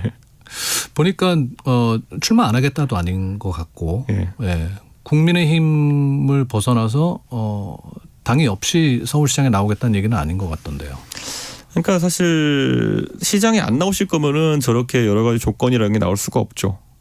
그러니까 나오겠다는 전제하에 다만 본인이 가진 지렛대를 활용해 가지고 이거 바꿔라라는 얘기를 하는 거고요. 저는 근데 쉽지는 않을 거라 봅니다. 예. 왜냐하면 지금 장동혁 대표는 지난번에 의원총회 이후로 사실 빈사 상태가 되었다고 평가하는 사람들이 많고요. 예. 근데 그 상황에서 여기서 한 번만 더 밀리면은 본인이 애초에 대표 그만두는 것과 같은 효과일 것이다. 볼 테니까요. 아마 파열음이 크게 날 것 같습니다. 지금 2차 공천 신청 예. 기간에도 또 신청을 안 했단 말이죠. 그러면은 저는 뭐 추가 공천 뭐 계속 근데 그것도 어느 정도 지금 이정현 공관위원장도 그만둔다고 했다고 하는 거 보니까 오전에 사퇴했더라고요. 네, 근데 또 사퇴한 거 아니고 또 계속 모시겠다 이렇게 국민의힘 말하고 있고 네. 삿바싸움 계속 할 거로 보이는데요. 워낙 다시 할 것이다. 입장 차이가 커가지고 아마 봉합이기는 어려울 것 같습니다. 그러니까 할 것이다라는 거는 이정현 위원장이 돌아올 수도 있다는 말입니까? 계속 바짓가랑이 붙잡겠죠. 공관위원장은 계속 해달라. 네. 근데 지금 뭐 전화기도 꺼놓고 해서 연락이 안 되고 있다고 하는데요. 뭐 그 전화기 꺼놓은 데서 어디 있는지 모르는 건 아닙니다. 네. 그래요. 예, 보통 다 압니다 어디 있는지. 어디 있을까요 지금? 뭐 여의도에 가까운 곳에 있을 겁니다. 네. 그러니까 오세훈 시장이 주장하는 거는 이제 윤허개인을 주장하는 지금 당권파 인사들을 그만두게 하라. 그리고 분명한 그 결의안 이후에 후속 조치가 있어야 된다는 모습을 보여줘야 된다고 하는데 그 당권파 인사들이 그만둬야 된다고 하는 사람들 중에는 누구누구가 포함된다고 보세요? 저는 뭐 장해찬, 뭐 여의도연구원 부원장이나 이런 사람들 이름이 나오는데 네. 그건 큰 의미 없다 봅니다. 큰 의미가 없다. 사실 그분들이 메이저 정치 플레이어라고 보기는 어렵고 지금 상황에서 예. 큰 조건 하나 정도만 있으면 되지 뭐 미주알 고주알 그걸 할 필요는 없다 이렇게 보거든요. 그런데 아무래도 그 큰 조건 하나만 이제 지도체제 변경이 되기 때문에 네. 그거를 지금 직접 언급하기는 좀 어려운 상황 아닌가. 그러면은 그거는 장동혁 대표의 뭐 이선후퇴? 뭐 형식이야 뭐 이선 후퇴 뭐 그다음에 선대위원장을 뭐 이렇게 선거 지휘하도록 한다 뭐 여러 아이디어가 있겠지만은 사실 굉장히 힘듭니다 그거는. 네, 예전에 제가 바른미래당에 있을 때 손학규 대표 물러나라고 이제 이 막 강하게 하고 했던 적이 있었는데 절대 안 물러납니다 대표하시는 분들은. 예. 그래서 저 쫓아낼 때도 윤리 동원회가 쫓아낸 것이 예. 그 사실 대표가 버틴 방법이 없거든요. 예. 국민의힘에서는 지금 뭐 플랜 B 얘기도 나오고 있는 것 같은데 누가 거론되고 있는지 아세요? 전혀 모릅니다. 제가 국민의힘 소식을 뭐 그런 것까지 관심 갖지는 않아가지고. 예. 뭐 이낙연 총리 이야기도 나오고 있고. 그건 뭐 당원 가입을 했다는 소리가 안 들리는 거 보니까 그건 아닐 것 같습니다. 그건 아닐 것 같다. 예. 근데 뭐 플랜 B가 있을 수 있습니까? 오세훈을 대체할 수 있는. 세상은 넓고 사람은 많지만은 서울시장 후보면은 대통령 다음 가는 자리인데 급하게 만들어진 후보가 나오기 쉽지 않을 거다 그런 생각을 합니다. 네. 민주당 얘기 좀 해보겠습니다. 최근에 그 유튜버 김어준 씨의 방송에서 제기된 이재명 대통령 공소 취소와 관련돼서 검찰 수사권 거래설 어떻게 보세요? 저는 가능성이 낮다고 처음부터 봤거든요. 그래서 어제도 페이스북에 글 쓰고 이렇게 했는데 김어준 씨는 본질적으로 음모론을 많이 신봉하는 분이거든요. 네. 물론 이 김어준 씨 채널에 나와서 장인수 기자가 얘기한 거기 때문에 김어준 씨가 이제 몰랐다라고 주장하고 있지만은 뭐 제가 봤을 때는 이 해명까지 시일이 좀 걸렸거든요. 사실 즉각적으로 그 상황의 심대성을 알았다 그러면은 아니다 내 뜻과는 반대다 이렇게 할 수 있었는데 한 2, 3일 정도 지금 이제 숙성된 다음에 이제 얘기를 하는 거잖아요. 저는 김어준 씨가 어떤 의도인지 모르겠지만은 기승전결을 했을 때 한 기 정도만 가지고 이번에 이런 사태를 만든 것 같다. 그런 생각을 합니다. 그래서 그것이 진짜 김어준 씨랑 상의를 했든 아니면 장희수 기자 단독이든 간에 저는 이 부분에 있어가지고는 결국 여권 내에서도 분열이 이제 시작된다는 느낌을 지울 수가 없습니다. 네. 정부의 고위 인사로 지목받았던 정성호 본부장관은 절대 사실이 아니다라고 얘기를 했거든요. 그러니까 장인수 기사가 만약에 모든 것을 지어낸 것이라고 한다면은 그건 굉장히 위험한 행동이고요. 아마 비슷한 내용이 있었을지는 이제 뭐 수사나 이런 걸 해보면 알겠죠. 근데 그거 나오는 거에 따라 가지고 좀 책임질 사람이 있을 것 같습니다. 만약 정성호 장관이 뭐 원래 그렇게 무리하는 성격은 아니지만은 이번에 혹시 그렇게 오해 살 만한 그런 발언이 실제로 있었다라는 증언이 검찰 쪽에서 나오면은 그거는 정성호 장관이 정치적으로 큰 실수를 한 것이죠. 그거는. 예. 근데 왜 이 시점에 이런 그 이야기들이 나오는 걸까요? 그래서 제가 오히려 그쪽 사정을 잘 모르기 때문에 궁금해합니다. 저도. 그런데 아까 말했듯이 이 일이 터지고 나가지고 뭐 진짜 이게 오해였거나 아니면은 뭐 말이 잘못 나온 거였으면은 바로 정정할 만한데 숙성을 좀 시켰다는 것은 좀 퍼지고 논란이 되라는 의도가 있었던 걸로 보이거든요. 그래서 저는 좀 의도된 갈등에 가깝지 않나 생각합니다. 그러니까 검찰 개혁을 둘러싼 당내의 뭐 어떤 갈등? 그렇죠. 이게 보수적인 사람들은 이 검찰 개혁이라는 거에 대해서 민감도나 정서적 결합이 돼 있는 건 아닌데 가끔 민주당 지지자들이나 그쪽으로 보면은 굉장히 정서적으로 결합돼 있더라고요. 노무현 대통령의 비극적인 서거랑 엮어가지고 그래서 그런 부분이 좀 작용하지 않았을까 생각을 합니다. 네. 정청래 대표는 어쨌건 강경 대응을 하겠다고 밝혔습니다. 뭐 장인수 기자에 대해서는 고발을 한다. 그러니까요. 근데 뭐 장인수 기자가 민주당에게 해를 끼치는 성향은 아니다라고 이제 중론이 있는데 뭐 사실 언론인이 그런 평가가 있는 것 자체가 황당하긴 하지만은 이번에는 좀 책임을 질 일이 있을지는 따져봐야 될 것 같습니다. 그건. 아까 말했듯이 정성호 장관이 비슷한 말이라도 했는지 여부가 이제 중요할 것 같습니다. 네. 국민의힘은 특검을 하겠다고 해요. 이 방법에 대해서는 동의하십니까? 그건 특검이라는 굉장히 무거운 칼이어야 되거든요. 예. 그러니까 그리고 죄가 돼야 되는 것이거든요. 예를 들어서 법무부 장관이 검찰에 대해서 지휘할 권한 자체가 인정되고 있거든요. 그런데 물론 수사에 대해서 이런 일 할 수 있겠지만은 이런 거에 대해서 그러면 본부장이 발언할 수 있는 거냐 없는 거냐, 부당한 압력이냐 이런 걸 좀 따져봐야 될 텐데 이게 처벌 가능성이 있는지 우선 봐야 되거든요. 특검을 출범시키려면은. 네. 근데 그 부분에 대한 검토가 좀 미흡하지 않나라고 생각합니다.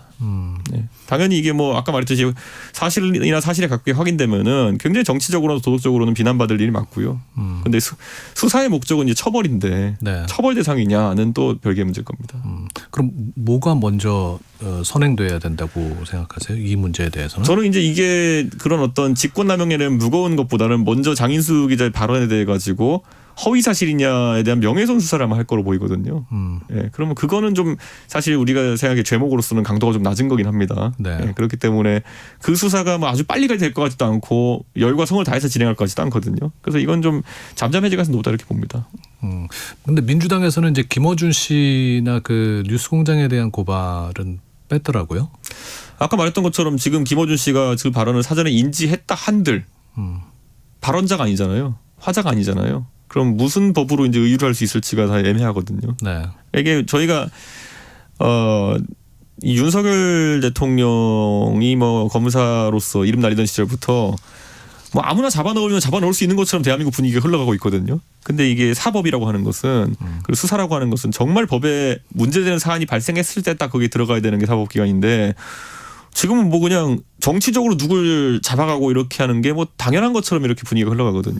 저 같은 사람은 좀 그 사법은 좁은 의미로 행해야 된다고 생각하기 때문에 저는 좀 약간 거부감이 듭니다. 그런 것은. 그렇다면은 뭐 개혁신당 입장에서는 국민의힘과 같이 뭐 특검을 진행한다거나 그렇지는 않겠네요. 특검 만능주의를 욕하던 정당들이 이런 사안에 대해서 특검을 하자고 하는 것 자체가 저는 특검을 희화화시키는 것이다 이렇게 생각하거든요. 그래서 특검에 너무 목매지 않았으면 좋겠다. 하지만 이렇게 스캔들이 커졌으니 그 명예훼손 수사가 어떻게 진행되는지는 좀 지켜볼 만한 것 같습니다. 얼마 전에 그 전한길 씨하고 토론 부정선거 관련 어떠셨어요? 그러니까 부정선거라는 게 지금 굉장히 보수 진영에 광범위하게 퍼져 있습니다. 거의 제가 체감으로는 한 30-40%는 여기에 굉장히 경도돼 있거든요. 네. 근데 이게 보수 진영에 참 사람들이 비겁한 겁니다. 정치인들이. 우리가 선관위 직원이 보통 한 3,000명 되거든요. 그런데 투표소가 한 15,000개 됩니다. 네. 그러면은 사실 우리가 투표소에 가가지고 보는 사람들은 선관위 직원이 아니에요. 대부분 잘 아시겠지만 뭐 어디 공무원이거나 그날 하루 차출돼서 오신 분들이 아마 그런 뭐 공공기관 직원 이런 분들이 차출돼가지고 한 2년에 한 번 정도 하루 알바 뛰는 거거든요. 근데 그 과정에서 그러면은 투표소에서 작은 문제점들이 발견될 수는 있어요. 그분들이 아무리 교육을 해도 내 원래 직업도 아니고 하다 보니까 그러다 보니까 뭐 숫자를 오기하고 나중에 고치고 이런 일들이 있잖아요. 근데 이런 것들을 가지고 지금 계속 이제 부정선거다를 주장하고 있는 거거든요. 그러다 보니까 처음에는 그 예전 민경우 의원이 그 할 때만 하더라도 투표 부정이었어요. 네. 사전투표 부정했다 했거든요. 그다음 나중에는 개표 부정까지 얹었어요. 지금은 뭐 그다음에 전산 조작까지 얹었거든요. 네. 그래서 제가 그날 토론에서 물어본 게 도대체 어디서 언제 누가 어떻게 했다는 거냐 물어보면 모든 과정이 총체적 부정이다 이렇게 얘기하고 있어요. 근데 우리가 보통 도둑이 어디 범죄를 저지르러 가면은 문을 따든지 창문을 따든지 아니면은 뭐 위에서 덕트로 내려오든지 이런 거잖아요. 근데 셋 다 이래버리면은 그건 잡히려고 하는 거거든요. 도둑이 아니라 그거는. 그러니까 마찬가지로 이게 지금 이분들의 주장이 계속 뭐 총체적 부정이다. 그래서 카르텔 명단도 보면 뭐 하다못해 자기네 논리를 이어나가기 위해서 조희대 대법원장도 카르텔이라고 하지 않습니까? 네. 이게 증명한 게 뭐냐면은 이분들이 아주 그 육하 원칙에 맞는 어떤 그런 지적을 하는 게 아니라 그냥 되는 대로 아무거나 다 끌어다 넣는 겁니다. 그걸 음모론식으로 계속 부풀리는 거다. 그렇죠. 그러니까 저는 이 선거 제도를 보면 아까 말했던 것처럼 3,000명 남짓한 선관위 직원들이 15,000개의 투표소에 있는 사람들을 다 관리할 수는 없습니다. 그럼 이걸 가지고 또 뭐 선관위를 10만 명으로 늘리자 할 것도 아니잖아요. 그러니까 저는 지금 시스템에서 뭐가 문제가 있는지 명확히 얘기해야 되는데 그냥 계속 돌고 있는 겁니다. 그래서 전한길과 그 김어준의 두 사람의 행태는 본질은 같다라고 얘기를 하셨죠. 옛날에 부정선거 얘기 뭐 김어준 씨도 했고요. 책까지 내고 이렇게 했던 분이고 뭐 K값 그러면서 했던 분이고요. 네. 그 외에도 김어준 씨도 보면 뭐 여러 가지 사안에 대해 가지고 아까 제가 말했지만 기승전결 중에서 한 기 정도만 있는 사건을 가지고 본인 특유의 어떤 상상력을 바탕으로 해가지고 여러 음모를 만들어냈던 사람이거든요. 저는 뭐 그런 측면에서 방송인으로서 그 사람들이 뭐 그런 대중의 흥미나 상상력을 자극해가지고 뭐 이렇게 부정선거론도 만들고 할 수는 있겠지만 이분들이 하는 말 중에 사실에 가깝지 않은 게 더 많을 겁니다. 예. 네. 국힘에서 얼마 전에 이제 의원 전원이 그 절윤 결의문을 발표를 했는데 여기에 대해서는 어떻게 보셨어요? 뭐 지금까지 뭐 한 2년 가까이 그거 해오다가 지금 갑자기 하루 어떻게 모여가지고 우리가 안 하기로 했어 이렇게 한다고 해서 많이 바뀌진 않을 것 같거든요. 네. 예. 그리고 뭐 이미 감옥에 있는 사람인데 전륜하고 말고 어디 있습니까? 예. 여론조사를 봐도 뭐 국힘 지지율이 그 결의문을 발표했다고 다시 반등을 하거나 올라간 것 같지는 않습니다. 전혀 그렇지 않을 거고요. 네. 지금 뭐 국민의힘에서 보여주는 어떤 모습 중에서 보수의 아젠다가 이제 좀 바뀌어야 되는 것들을 아직까지 받아들이지 못하고 있는 것 같거든요. 예를 들어 대미 관계나 이런 것만 본다 하더라도요. 뭐 민주당은 반미고 뭐 보수 정당은 뭐 친미다 뭐 이런 구도도 이제 아니에요. 네. 예, 그리고 예를 들어 트럼프라는 사람이 뭐 공화당 출신이라 해가지고 그럼 보수 진영에 유리한 어떤 행동을 하느냐 그것도 아니에요. 근데 지금 최근 이제 인터넷에도 그렇고 여러 정치인들 분위기 봐도 그렇고요. 트럼프 대통령이 하는 것에 무슨 찬성해 주는 것이 한국 보수의 무슨 가치와 닿아 있는 것처럼 하는 분들이 있거든요. 뭐 명예 미국인같이 활동하시는 분들이 있는데 아니죠. 지금 대한민국의 국익에 반하는 행동을 만약에 트럼프 정부에서 관철시키려 한다 그러면은 그때는 오히려 뭐 그거는 우리가 반대해야 되는 것이고 네. 거기에 대해서 할 말은 해야 되는 것이고 이게 진정한 보수주의일 텐데 지금 맨날 이렇게 가서 뭐 트럼프 대통령이 어떻게 하면 그게 그러다 보니까 뭐 음모론의 수준도 뭐 좀 있으면 베네수엘라나 아니면 이란처럼 뭐 미국이 쳐들어가지고 이재명 대통령 내쫓고 무슨 어떻게 우리를 구원해 줄 것이다 이런 구원 이론으로 가고 있거든요. 근데 그게 얼마나 한심한지는 생각해 보면은 이런 걸 갖고 지금 유튜브 콘텐츠 장사하고 있고 그걸 믿는 분들 많고 저는 참 이해가 안 갑니다. 그래서 막 한강에 항공모함 들어온 사진 이런 거 합성해서 뿌리고 그러니까 저는 이런 상황에서는 절대 보수에서 새로운 꽃이 필 수가 없습니다. 네. 뭐 그 결의안에 이은 후속 조치로 전환길이나 고성국 같은 사람들이 국힘을 떠나야 한다라는 얘기도 나오고 여기에 대해서는 어떻게 생각하세요? 뭐 전환기 씨는 언제부터 정치를 그렇게 관심 갖고 보셨는지 모르겠지만은 전환기 씨가 뭐 보수의 가치나 이런 것들에 대해서 진지하게 고민해 본 적은 없는 것 같아요. 기껏 해보면 이제 윤석열 대통령 탄핵 즈음부터 해가지고 네. 이제 뭐 본인이 애국이라고 주장하면서 이제 윤석열 대통령 추종하는 건데 윤석열 대통령의 어떤 가치도 보수와 다 있는 게 없거든요. 법치도 존중하지 않았고 불법 계엄으로 그 외에도 보면은 뭐 경제 정책이라는 것들도 그렇고 의대 증원 같은 거는 민주당 정책이었어요. 그걸 들고 와서 자기 집에 수류탄 까놓는 사람인데 이 사람도 보수가 아닐지언데 이 사람을 추종하면서 지금 윤어게인 하고 있는 사람들은 보수 있겠습니까 지금? 그러니까 뭔가 보수라는 간판만 걸고 있지 개념 자체가 잘못 장착된 거예요 지금. 전 그래서 이거는 굉장히 걱정입니다 지금. 예. 네. 오늘 그 여론조사 결과가 이제 이재명 대통령 국정 지지율이 최고치가 나왔어요. TK에서도 이제 민주당이 국민의힘을 역전하는 그런 상황이 나왔습니다. 이 여론조사 결과에 대해서는 어떻게 보십니까? 그러니까 이재명 대통령이 아까 말했듯이 중도 보수의 영역을 넘어오려고 부단히 노력했던 건 사실이고 실제 인사에서 예를 들어 이해운 파동 이런 것도 있었지만은 노력을 해왔던 것이 국민들에게 보이는 것이겠죠. 오히려 아까 말했듯이 윤어게인하고 이런 게 보수랑 무슨 상관이 있습니까? 그런데 예를 들어 이재명 대통령이 사실 이번에 물가나 이런 것 때문에 각 업종에서 뭐 담합을 잡겠다 뭐 이런 것 같은 거예요. 이런 게 오히려 보수주의적 관점에서 보수 대통령이나 보수 정당이 하자고 했어야 되는 거였거든요. 그런데 이런 아젠다들을 지금 선점당하고 있는 겁니다. 그러면은 이재명 대통령의 국정 상황에 대해서는 어떻게 평가를 하십니까? 이준석 대표께서는? 지금은 처음에 워낙 많은 사람들이 우려가 있었기 때문에 그 우려를 불식시키면서 잘 하고 있는 편이다 이렇게 생각하고요. 그런데 이제 여기서 민주당은 결정적일 때 자기의 그 이념적 성향을 버리지 못해가지고 사고 치는 경우가 있습니다. 네. 예를 들어 문재인 정부 시절에도 보면은 뭐 잘하는 것 같다가도 부동산 때문에 한 방에 이제 내려앉은 적도 있고요. 조국 사태 때 이제 한 방에 또 내려앉은 적이 있고요. 저는 그래서 이 총체적인 국정 운영에 더해가지고 지금 사법 시스템을 지금 거의 뭐 만신창이 만들고 있는 건 맞거든요. 이번에 재판 소원이라고 생기고 난 다음에 도대체 어떤 사람들이 그 제도를 이용한지 한번 보십시오 보면은. 예, 양문석 이제 전 의원이죠. 양문석 전 의원이라든지 아니면 뭐 지금 그 쯔양 씨 괴롭힌 걸로 지금 감옥 가 있는 사람들이라든지 이런 사람들이 지금 자기들이 재판 소원 쓰겠다고 하고 있는 거거든요. 아니 그런 분들의 재판에 어떤 불합리함이 있을까요? 3번 다 재판 받았는데.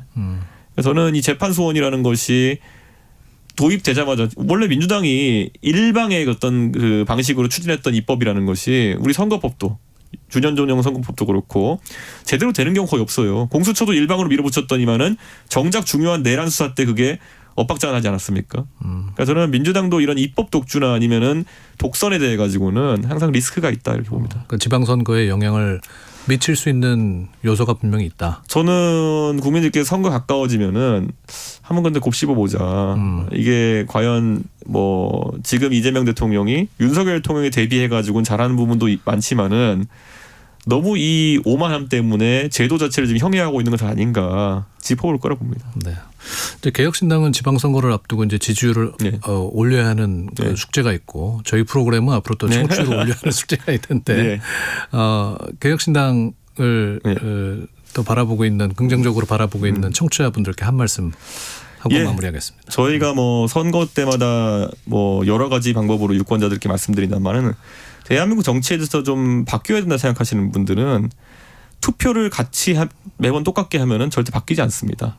결국은 새로운 선택, 다른 선택을 해주셨을 때 새로운 정치 세력이 등장하고 새로운 정치 문화가 생기는 거거든요. 이번에는 새로운 선택, 다른 선택, 개혁신당으로 부탁드리겠습니다. 네. 자, 오늘 개혁신당 이준석 대표와 이야기 나눴습니다. 고맙습니다. 네, 감사합니다. 넘치는 정보 속 필승 전략. 당신의 갓생을 위한 일타쌍피 요약본. KBS 1라디오 세상의 모든 정보 윤인구입니다. KBS 1라디오 세상의 모든 정보 윤인구입니다.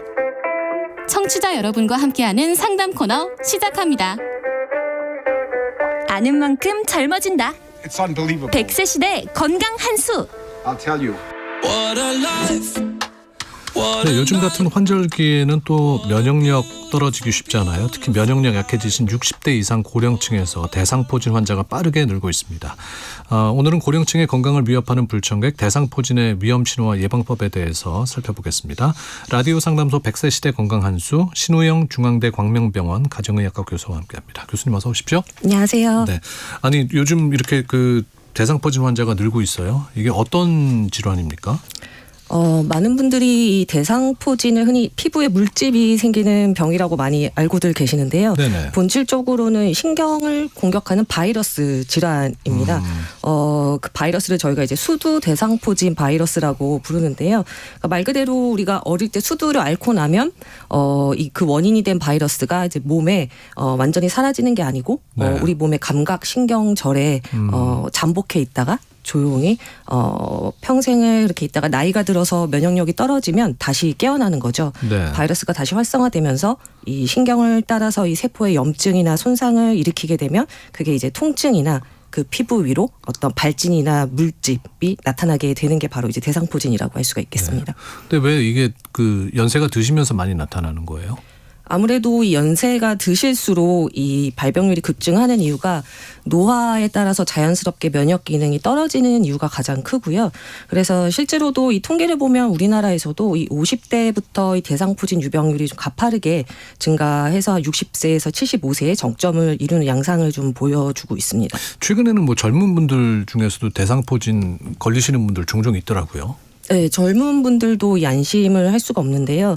이유가 이제 요즘 젊은 분들도 과로한다거나 뭐 스트레스 많이 받으시는 경우, 뭐 잠이 부족할 수도 있고요. 또 경우에 따라서는 뭐 어떤 만성 질환이 있거나 뭐 면역 억제 치료 같은 이런 요인들이 있으면 20, 30대 젊은 분들도 대상포진이 생길 수가 있습니다. 네, 이게 보통 이제 대상포진하면 물집 올라오는 거 많이 생각하게 되는데 이게 엄청 아프다면서요? 그러니까 이게 아픈 맞죠. 증상이 먼저 오는 겁니까? 아니면 물집하고 뭐 이렇게 아픈 증상이 같이 오는 겁니까? 사실 이게 중요한 부분일 수 있는데 보통은 이제 물집이 생겨야 이제 대상포진이라고만 알고들 계시는데요. 네. 사실은 이제 물집보다 실제로는 통증이 먼저 나타나는 경우가 훨씬 많습니다. 네, 그래서 대개는 뭐 이렇게 전기가 오는 것처럼 찌릿하다거나 뭐 이렇게 화끈화끈하다고 하시는 분들도 있고, 뭐 옷이 스치기만 해도 굉장히 예민하게 아프다고 표현하시기도 하는데요. 근데 중요한 거는 이제 몸의 한쪽에만 나타난다는 거죠. 좌우 중에. 그래서 이게 갑자기 이제 통증이 몸의 한쪽에 찌릿하게 나타나다가 며칠이 지나서 이제 같은 부위에 어떤 띠 모양의 발진이나 이 물집이 생기면 이제 대상포진 가능성이 높다라고 보고 있습니다. 네. 그러니까 보통은 이제 물집이 올라와야 대상포진이구나 생각해서 그럼 아프면은 이게 딴 데서 아픈 건가 그냥 참고 계시는 분들도 있더라고요. 내가 좀 체크해 볼 수 있는 그런 방법들이 있습니까? 3가지 정도 기억하시면 좋을 것 같은데요. 하나는 지금 말씀드린 것처럼 이제 몸의 한쪽에, 예를 들면 뭐 왼쪽 옆구리라든지. 이건 또 양쪽이 아프지는 않아요. 보통은 한쪽이 주로 한쪽에. 아파요. 그렇죠. 네. 아니면 뭐 오른쪽 등이라든지 한쪽에 통증이 먼저 좀 찌릿찌릿하게 나타난다. 그리고 이제 화끈거리거나 꾹꾹 찌르는 듯한 그런 통증이 나타난다. 예. 그리고 며칠 지나서 같은 부위에 이제 띠 모양의 발진이라든지 물집이 생긴다. 이런 것들이 같이 나타난다고 하면 대상포진일 가능성을 좀 떠올려 보시는 게 좋겠습니다. 네. 청취자 여러분 질문을 좀 받아볼게요. 2935님께서 친정어머니가 며칠 전부터 왼쪽 옆구리가 콕콕 쑤시고 전기가 오는 것처럼 찌릿하다고 하시는데 파스를 붙여도 소용없다고 하십니다. 이것도 대상포진일 수 있나요? 라고 하셨어요. 네. 대상포진의 전구 증상일 가능성이 있어 보이시고요. 지금 말씀을 들어보면 이제 어머님 증상이 이제 왼쪽 옆구리, 그러니까 네. 몸의 한쪽에만 이렇게 콕콕 쑤시고 전기 오는 것처럼 또 찌릿한 그런 신경통 양상 통증이 있으신데 지금 파스를 붙여도 소용이 없다고 하셨거든요. 그래서 되게 이렇게 파스를 붙인다거나 아니면 그러니까 일반 진통제를 드셔도 소용이 없다라고 하면 이제 일반적인 그 근골격계 통증이 아닐 수 있다는 신호가 되기도 하고 또 며칠 전부터 나타난 것이기 때문에 아직 물집이 안 나타나신 경우일 수 있거든요. 네. 그래서 며칠 내로 이제 같은 부위에 어떤 반점이나 수포가 올라오는지 피부를 잘 관찰을 하시거나 아니면 바로 가까운 병원에서 진료 한번 받아보시는 것도 좋을 것 같습니다. 네. 아까 이제 면역력이 약해지면 대상포진 조심하셔야 한다고 말씀 주셨는데 특히 좀 조심하셔야 되는 분들이 있습니까? 대표적으로는 이제 50세가 넘어가신 어르신들이라든지 요즘 50세 넘으면 어르신, 저도 50세 네, 넘었는데요. 어르신이라는 표현이 좀 그런가요? 요즘은 한 70 넘으신 분들도 어르신이라고는 별로 안 좋아하실 거예요. 어쨌건 50세 이상은 조심해야 된다. 네, 혹은 이제 50세 이상이 아니시더라도 네. 뭐 당뇨병이라든지 뭐 만성 폐질환이나 뭐 간 질환 같은 이런 만성 질환 갖고 있으신 분들, 네. 혹은 뭐 이제 암 치료 중이거나 뭐 면역 억제 치료 받고 있는 분들, 그러니까 아무래도 면역력이 좀 떨어지기 시작하시는 분들이 해당이 되겠습니다. 네. 이게 대상포진 진단 받으면은 어떻게 치료를 해요? 치료는 크게 이제 발진이나 이 물집을 좀 가라앉히는 치료가 필요하겠고요. 이것만이 아니라 이후에 생길 수 있는 합병증을 방지하는 거, 그리고 이제 그 통증 조절하는 거 이렇게 나눠지게 되는데요. 핵심은 뭐냐면 이제 이 발진이나 물집이 나타나고 나서 72시간 내에, 그러니까 3일 내에는 이 항바이러스제로 치료를 시작하는 게 중요하다는 거고요. 네. 왜냐면은 이 대상포진이 이 피부만 가라앉힌다고 되는 병이 아니고 이 신경 손상을 줄이는 게 사실은 훨씬 중요하기 때문에 그렇습니다. 그래서 뭐 단지 참는다거나 그냥 파스만 붙이다가 이제 적절한 치료 시기를 놓치시면 회복이 더 힘드실 수 있기 때문에 대상포진이 의심이 된다 하시면 참지 말고 바로 진료를 받으시는 게 좋겠죠. 요즘 병원 가면은 그 대상포진 예방주사 맞으라고 광고 붙어 있는 게 많이 보이던데 이게 또 비싸서 좀 엄두 잘 안 나신다는 분들도 계시더라고요. 맞아요. 그래서 관심들은 많으신데 항상 이제 비용에서 망설이시는 분들이 많으세요. 근데 충분히 의미가 있을 수 있고요. 왜냐하면 나이가 예방하는데. 그렇죠. 예, 나이가 들면서 이제 대상포진 자체도 힘들지만 대상포진 후에 오는 그 합병증으로 신경통 때문에 사실 엄청 고생을 하시는 거라서 삶의 질을 많이 떨어뜨릴 수 있는데 예방 접종을 하시게 되면 이제 예방률도 90% 이상이 되지만 한 10년 이상 또 지속되는 걸로 알려져 있고 또 이제 이 예방 접종이 그 대상포진만이 아니라 대상포진 후에 올 수 있는 신경통에도 예방 효과가 있는 걸로 알려져 있습니다. 네. 그래서 충분히 고려하실 만하고요.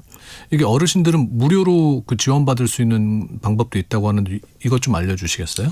네, 아마 모든 이 지역에 해당이 안 되실 수도 있는데 지자체별로 만 65세 이상 어르신이나 혹은 이제 취약계층에 해당되시는 분들 대상으로 이 대상포진 무료 접종을 좀 지원하는 곳이 일부 있는 걸로 알고 있습니다. 그래서 혹시 비용이 부담이 되신다면 우리 동네에도 해당이 되는지 한번 거주지 관할 보건소에 한번 확인해 보시는 것도 좋을 것 같습니다. 모든 지자체는 아니고 일부 지자체에서 무료로 그렇죠. 네. 지원을 하고 있다. 끝으로 오늘 이제 방송 들으시는 분들이 이것만큼은 좀 꼭 기억했으면 좋겠다 하는 게 있다면 좀 설명을 해주세요. 일단은 이제 몸의 한쪽에만 굉장히 찌릿찌릿한 통증이 있다 하면 발진이나 물집이 없더라도 대상포진을 일단 먼저 의심을 해보시고 의심이 된다면 72시간이 골든타임이라는 거. 발진 생기고 72시간 안에는 항바이러스 치료 시작하셔야 되기 때문에 꼭 병원을 방문하시고 무엇보다도 예방접종 하시는 게 최선의 방어 방법이다라는 거 이 정도 기억하시면 좋을 것 같습니다. 그러니까 혼자 끙끙 앓지 마셔라. 그게 가장 중요한 것 같습니다. 자, 오늘 대상포진과 관련한 이야기 신우영 중앙대 광명병원 가정의학과 교수님과 이야기 나눠봤습니다. 고맙습니다. 감사합니다. 네. 세상의 모든 정보 윤익무입니다. 오늘 마치면서요. 악뮤의 후라이의 꿈 들으시면서 인사드리도록 하겠습니다. 여러분의 내일을 기대합니다. 바다 끝에